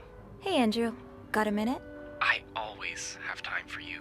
I opened the chest in room 507. Huh. It worked. Yeah, I really wasn't sure, but our little key is sturdier than it looks. Yeah. So, what's in the chest? A riddle. A riddle? I think it was written by Mrs. Beaumont for Mrs. Cruz. And I think the answer will give me the combination for a case I found in room 509. I could use your help with it, though. That's awesome. I love riddles. Tell me, which part's causing you trouble? Unlike my favorite bar, this one was black. Do you know what this could mean? This really isn't my area of expertise. Hey, Beth, you know bars, right? Well, not all of them. What about one that has a color in its name? Like the Orange Chair or the Blue Lagoon or something? Well, there's the White Cat, but I don't think that's your crowd. Oh, it's not for me, but thanks.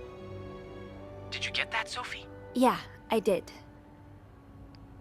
But I'm not sure I understand what it means. Well, if her favorite bar is indeed the White Cat, then it means we're looking for... A black cat. Exactly. So maybe you should look around to see if there's some reference to a black cat in Mrs. Beaumont's stuff.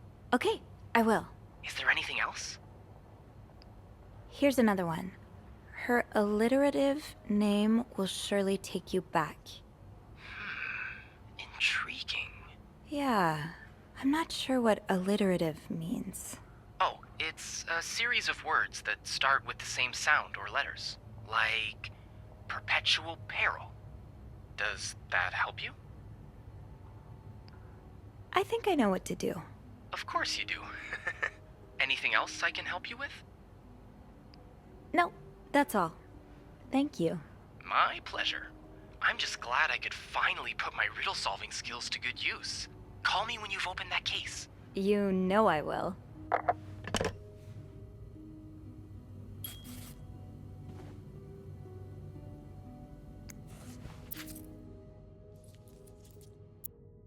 A cat named Greta. G.R.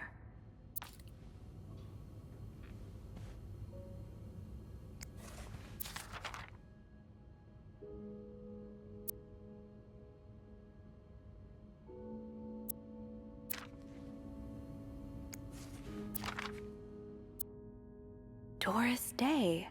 That's an alliteration, isn't it? Doris. I-S.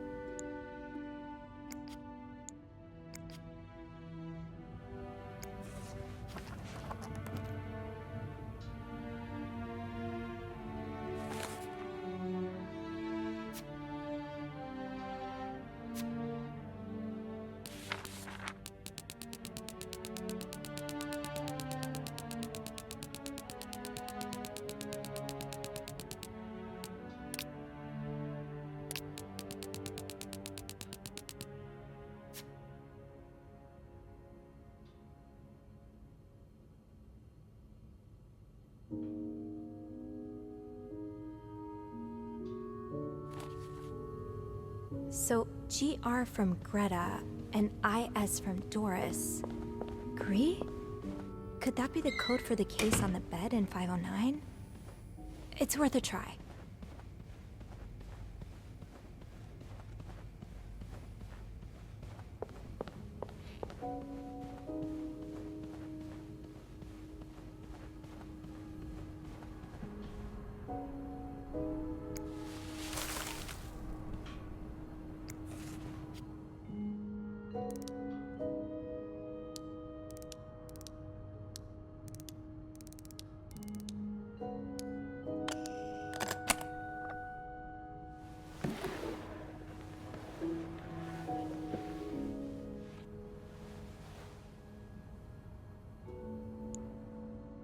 That novelist, Bridget Boswell, is actually you, Marcella?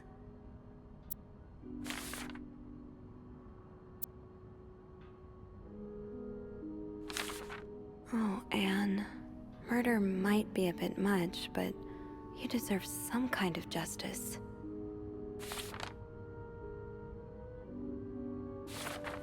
I do like a happy ending. I just hope that's where your story is headed.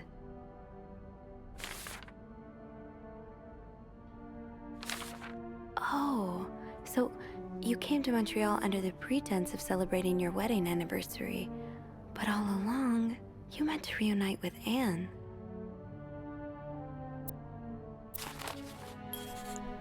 After all this, turns out you're a fan of Bridget? Of Marcella? That's a lot sweeter than I expected. I'm glad you were able to open up to Marcella like this. Everyone needs someone to talk to. An advance on my salary. So Marcella hired you. But what for? Oh, Lindsay's a man. Yeah, I guess it was presumptuous of me to think otherwise.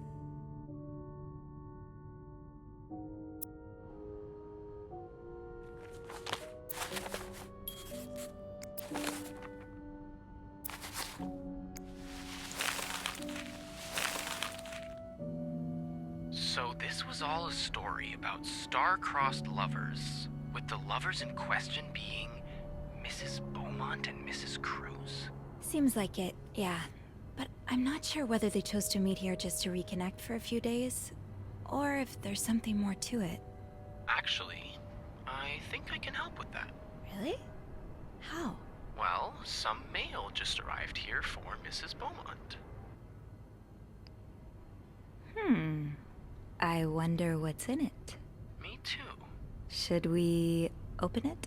Well, that's illegal, isn't it? But sometimes the mail arrives a little damaged, you know? Oops. So?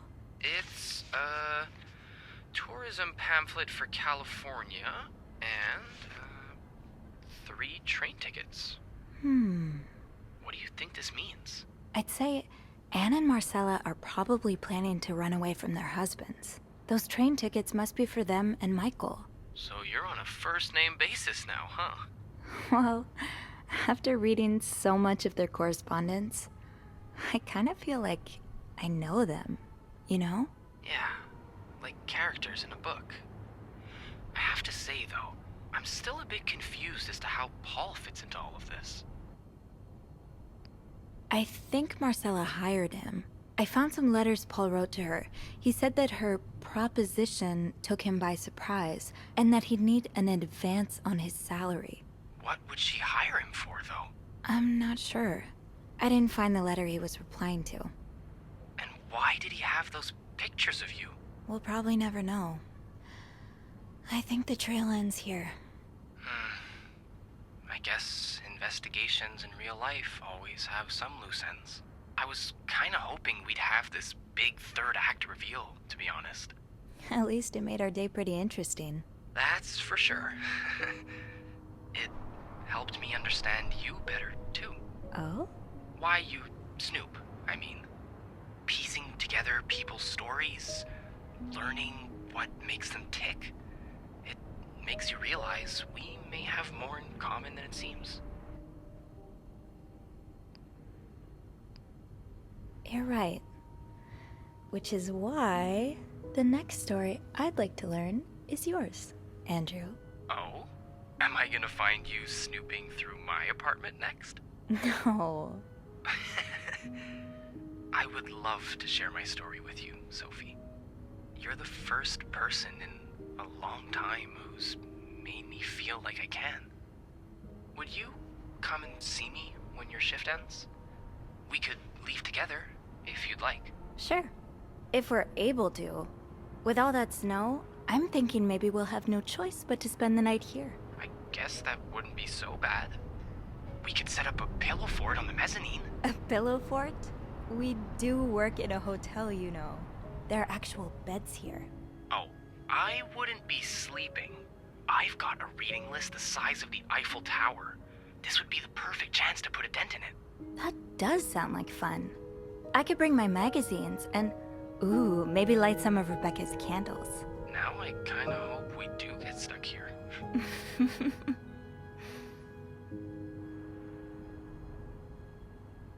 I just have to finish my tasks for the day, and then I can leave.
Mr. Cruz?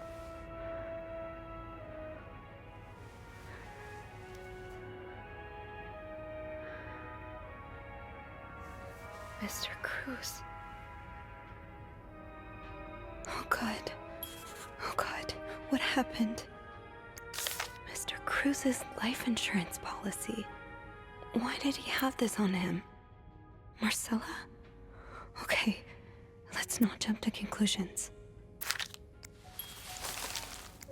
Is this about Paul? Does that mean...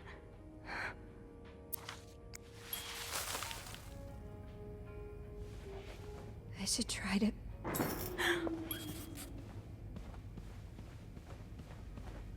I have to get the power back on.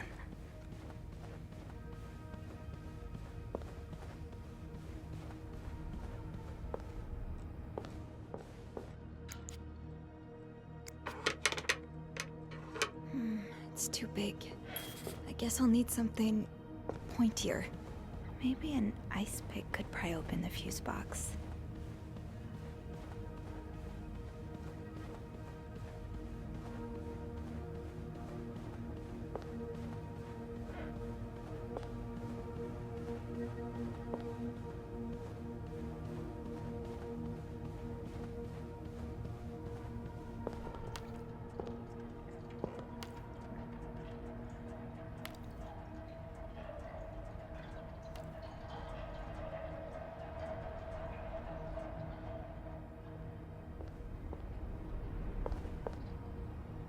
Okay, this looks like something I can use to open the fuse box. The fuse box. Just get to the fuse box in the janitor's closet, Sophie. It's not far.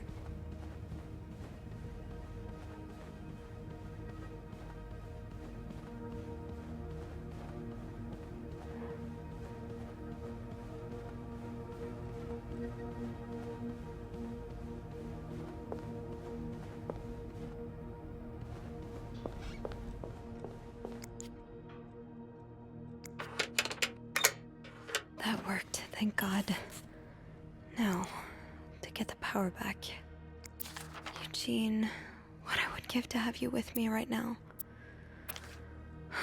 Your note will have to make do. How did this end up here?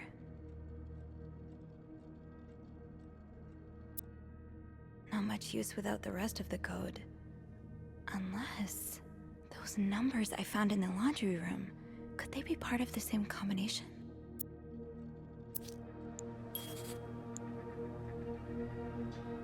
Getting the fuse box open was half the battle. Now I need to take a look inside and fix what needs fixing. Yes, this is what I need.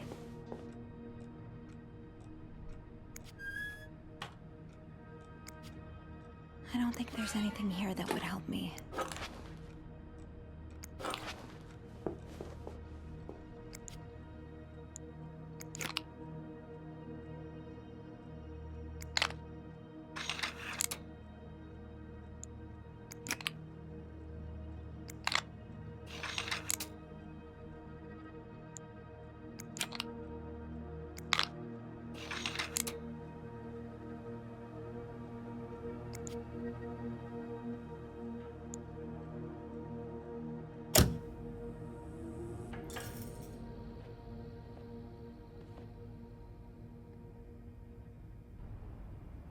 Power's back. Now, I should go down to the lobby. Call the police.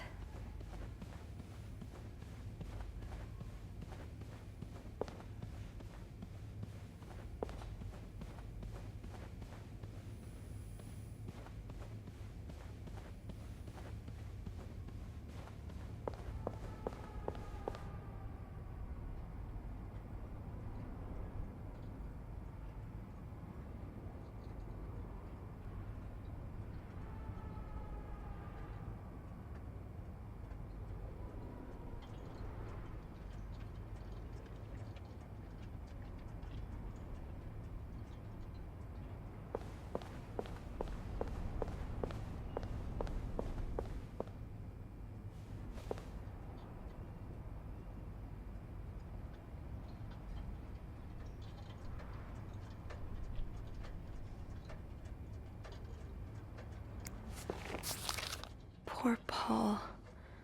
Lindsay's death really hit him hard. He hasn't been in the best headspace. So Paul just needed to pass the time while Marcella was away. That's why he was observing us. Paul was hiding out right here. Did he ever find the person who was sneaking out at night? 9:45? So Anne and Marcella met here this morning while I was busy cleaning room 504. Looks like Paul had to stop writing in a hurry.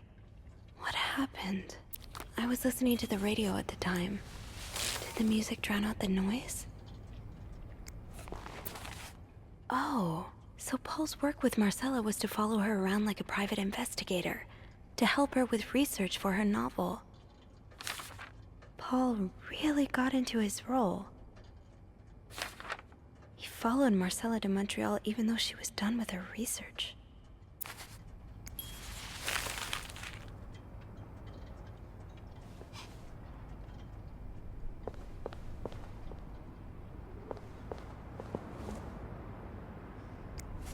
These look like Marcella's pearls. What happened here?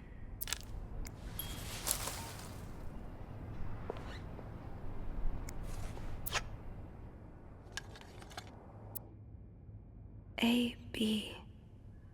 and Beaumont.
Hello? Is anyone in?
Bodies of a woman and 3 children.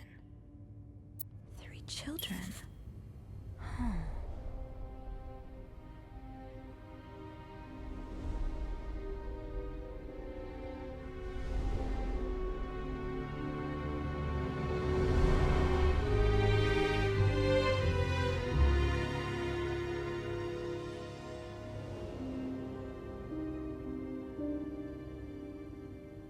Is there anything I've forgotten?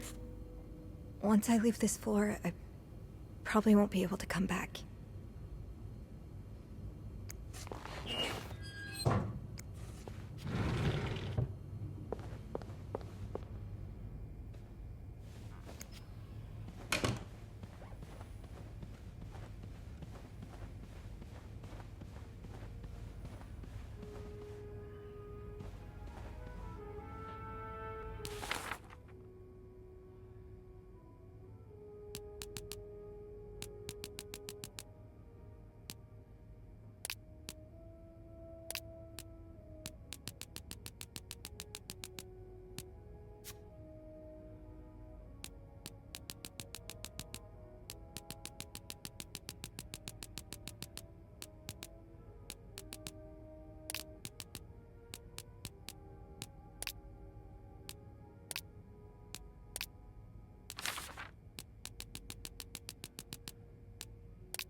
I'm sorry.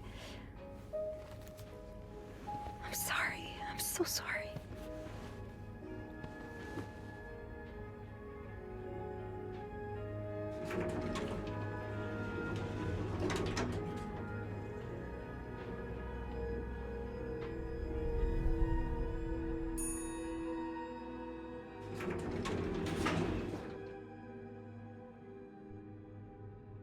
Phone.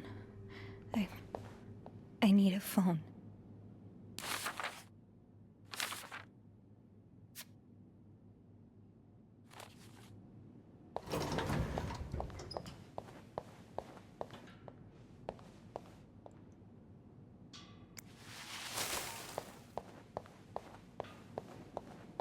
Andrew? Where is everyone?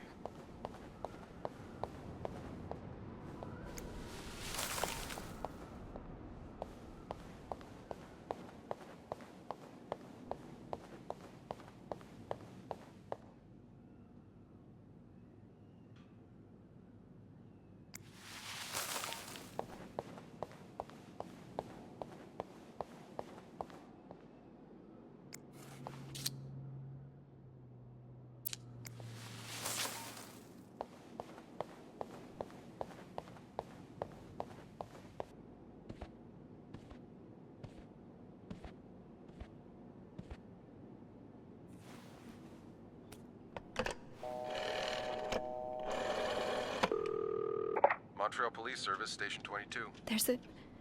There's a man dead. He's been murdered. I need the police. Please stay calm, ma'am. Where are you right now? The lobby, but the body, it's upstairs. Can you give me the address, please? Oh, 1178 Drummond Street.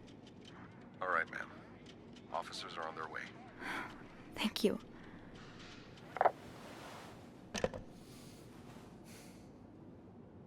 It's okay, Sophie. The police will be here soon. They'll take care of everything.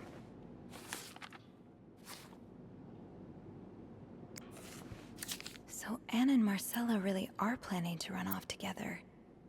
Was what happened to Hector part of their plan?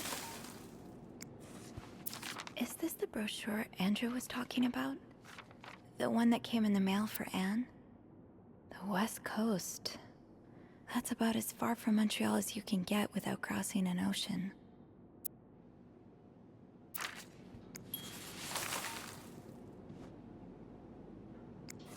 Why does the VIP want to meet with Paul? Maybe he fell for his role-playing and wants to hire him as a private investigator. Bernard really wants Paul out of the hotel. Okay, I can see how this could make Paul look bad.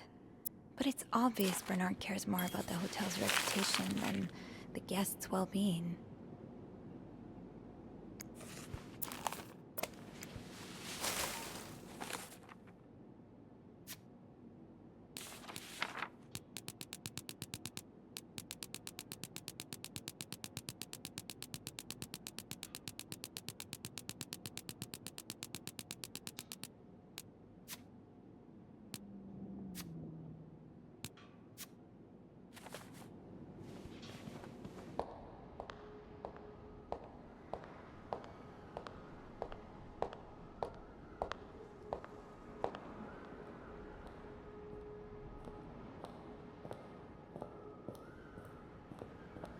Hey, you're here.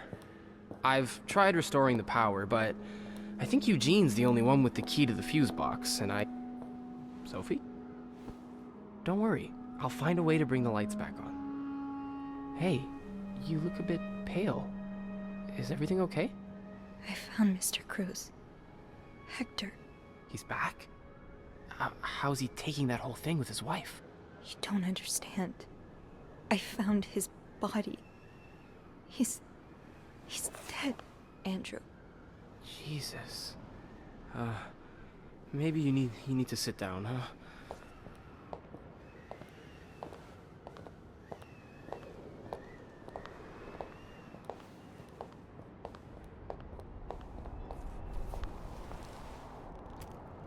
Did you call the police?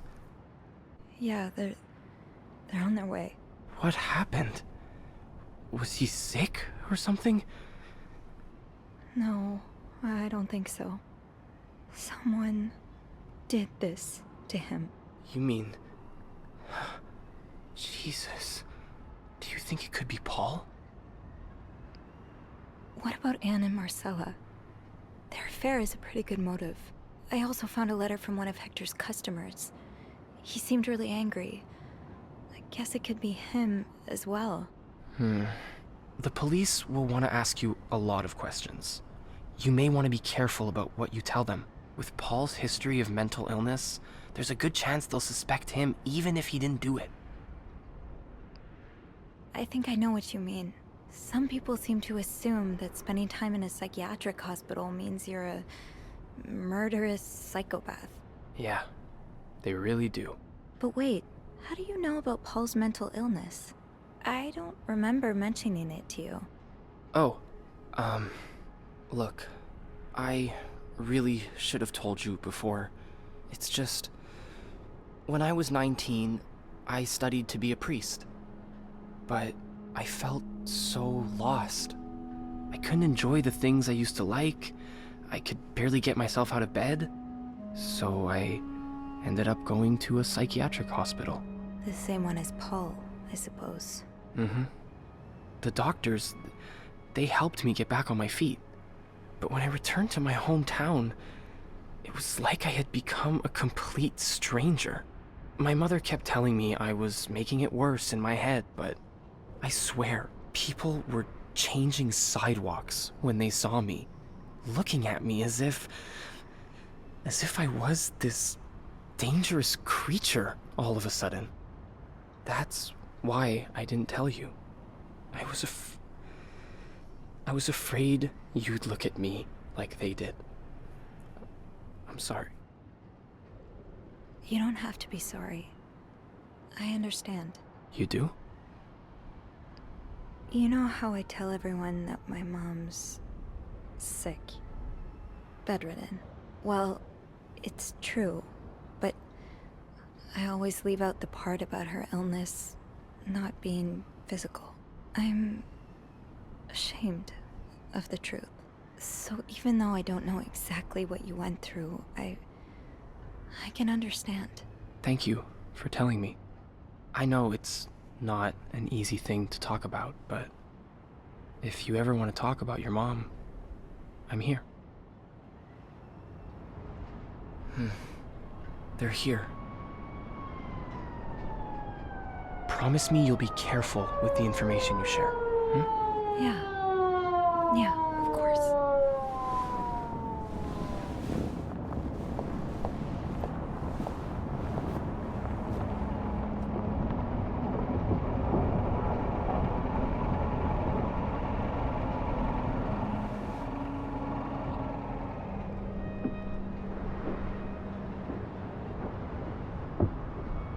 Miss Roy?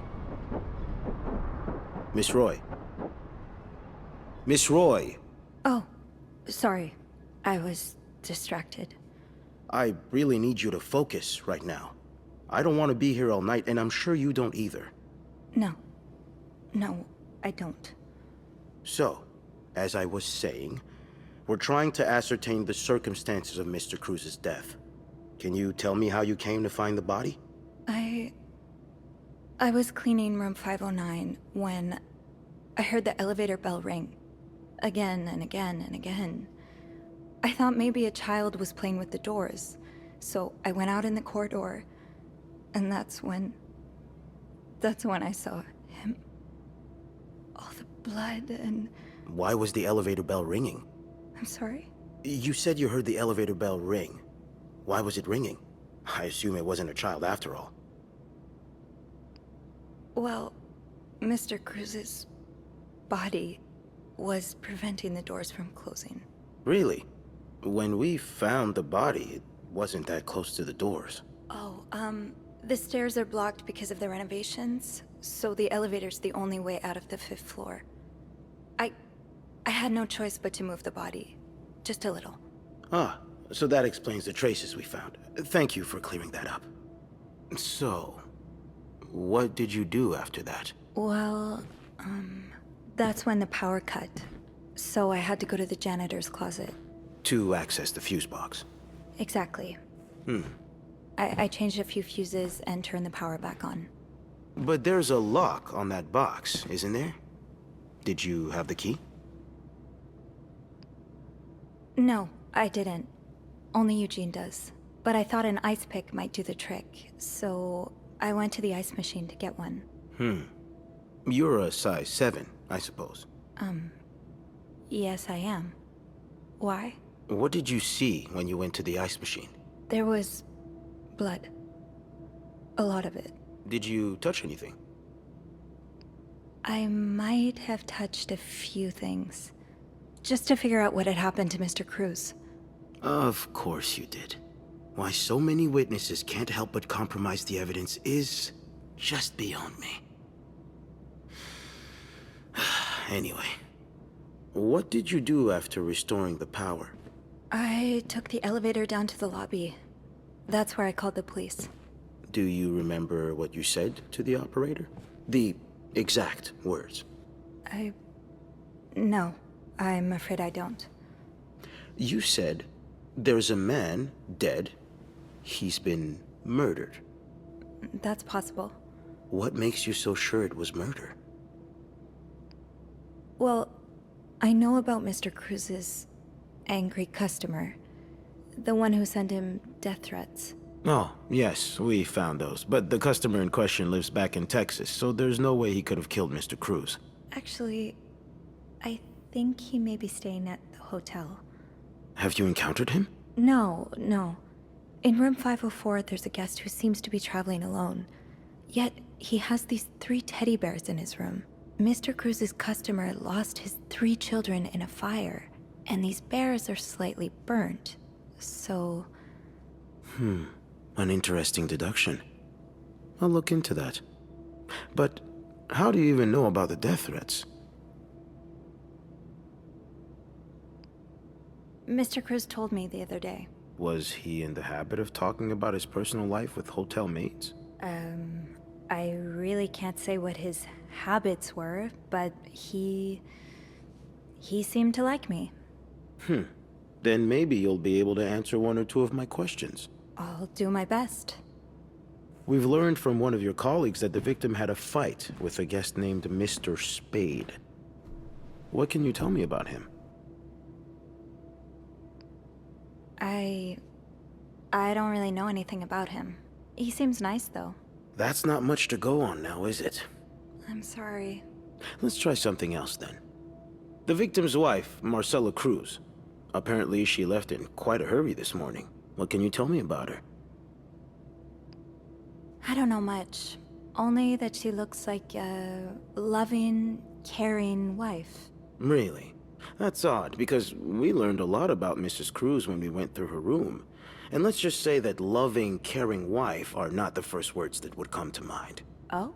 She's a lesbian, involved in some sordid affair with the guest from room 507, Mrs. Beaumont.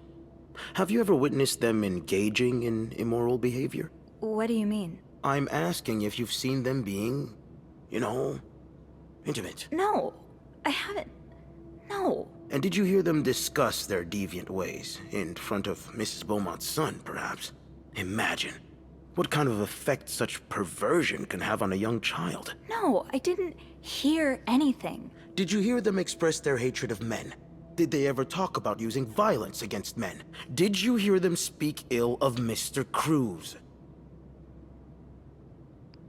No, I didn't hear any of that. All right, then. Can I leave now? Yes, you can. Thank you for your cooperation, Miss Roy. We'll be in touch if we have any more questions.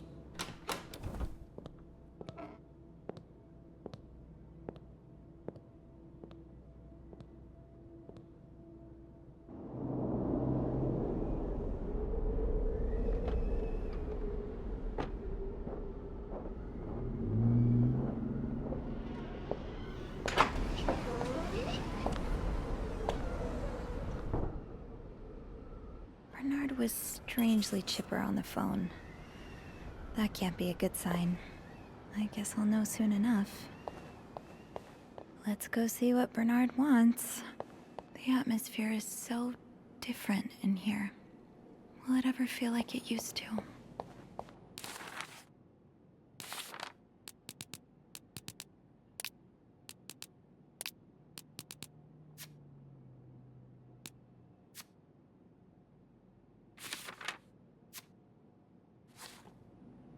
It'll probably be a while before the hotel reopens.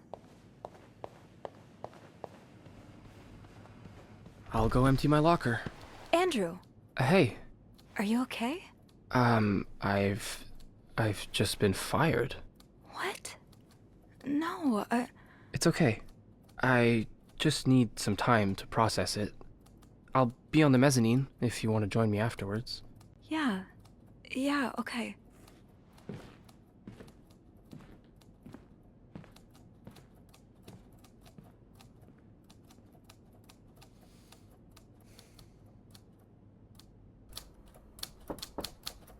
Ah, Miss Roy. Come in.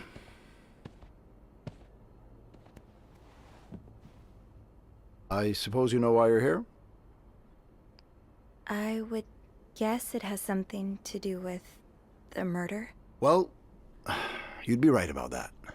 We've been getting a lot of press lately, and not the good kind. I wouldn't expect you to understand the position I'm in, but I assure you, it's quite uncomfortable.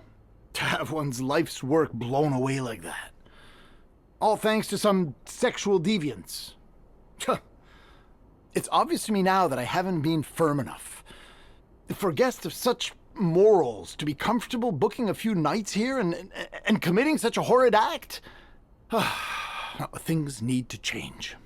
This means elevating our standards to the highest possible level, and it starts with the people working here. It starts with you. With me? Yes. From what I've heard, you've been quite the exemplary maid lately. Clean rooms, satisfied guests. I take my job very seriously, sir. As you should. Now that Linda's no longer an employee of the hotel, I'm in need of a new governess. Someone diligent and hardworking. Someone who, like me, upholds the Claringtons' high standards. Now, if what I've heard from Linda and some of the guests is true, I believe that person might be you. So, what do you say? Will you be the Claringtons' new governess? Would it come with a raise? I see you're a pragmatist. Yes, it would. Okay, then I'll do it. Now, you have to be aware that this is a very demanding position. Are you sure you're ready for it? I think... yes, I am. Good. I expect you to be here on Monday, first thing in the morning. There's a lot of work to be done before the reopening. That'll be all.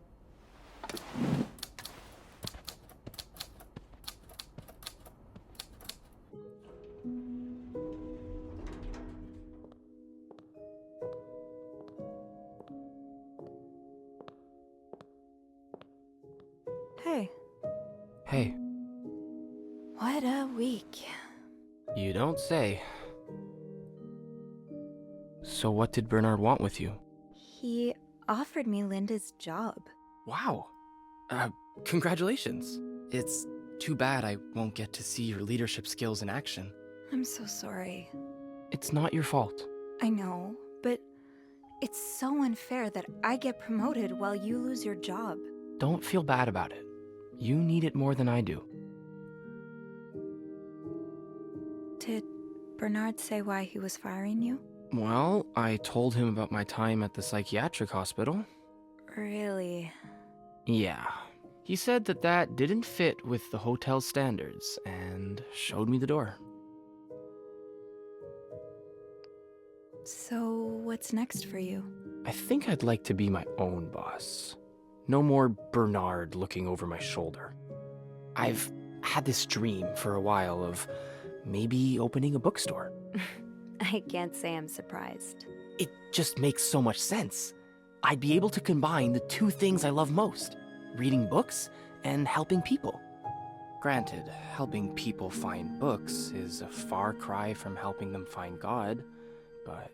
My mom likes to say there's no job too small. Plus, just by the way you're talking about it, it's obvious it'd make you happy. And that's what really matters, I think. Yeah, you're right. Thank you.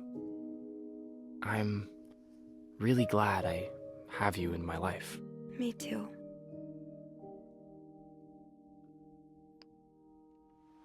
Can I? Kiss me? Yes. Please do.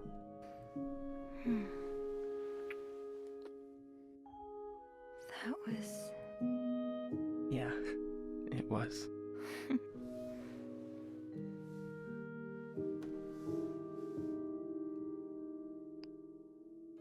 What do you think will happen to them? Who? Sorry, my mind wanders sometimes. I meant Paul, Anne, and Marcella. Do you think they'll be released? What do you think? I don't know. I wish they'd get a happy ending, but I'm not sure it's that kind of story. I'd like to believe it is. I think Paul becomes a famed photographer. He gets his own studio and decorates it like a hotel bathroom. As for Anne and Marcella, they move in together.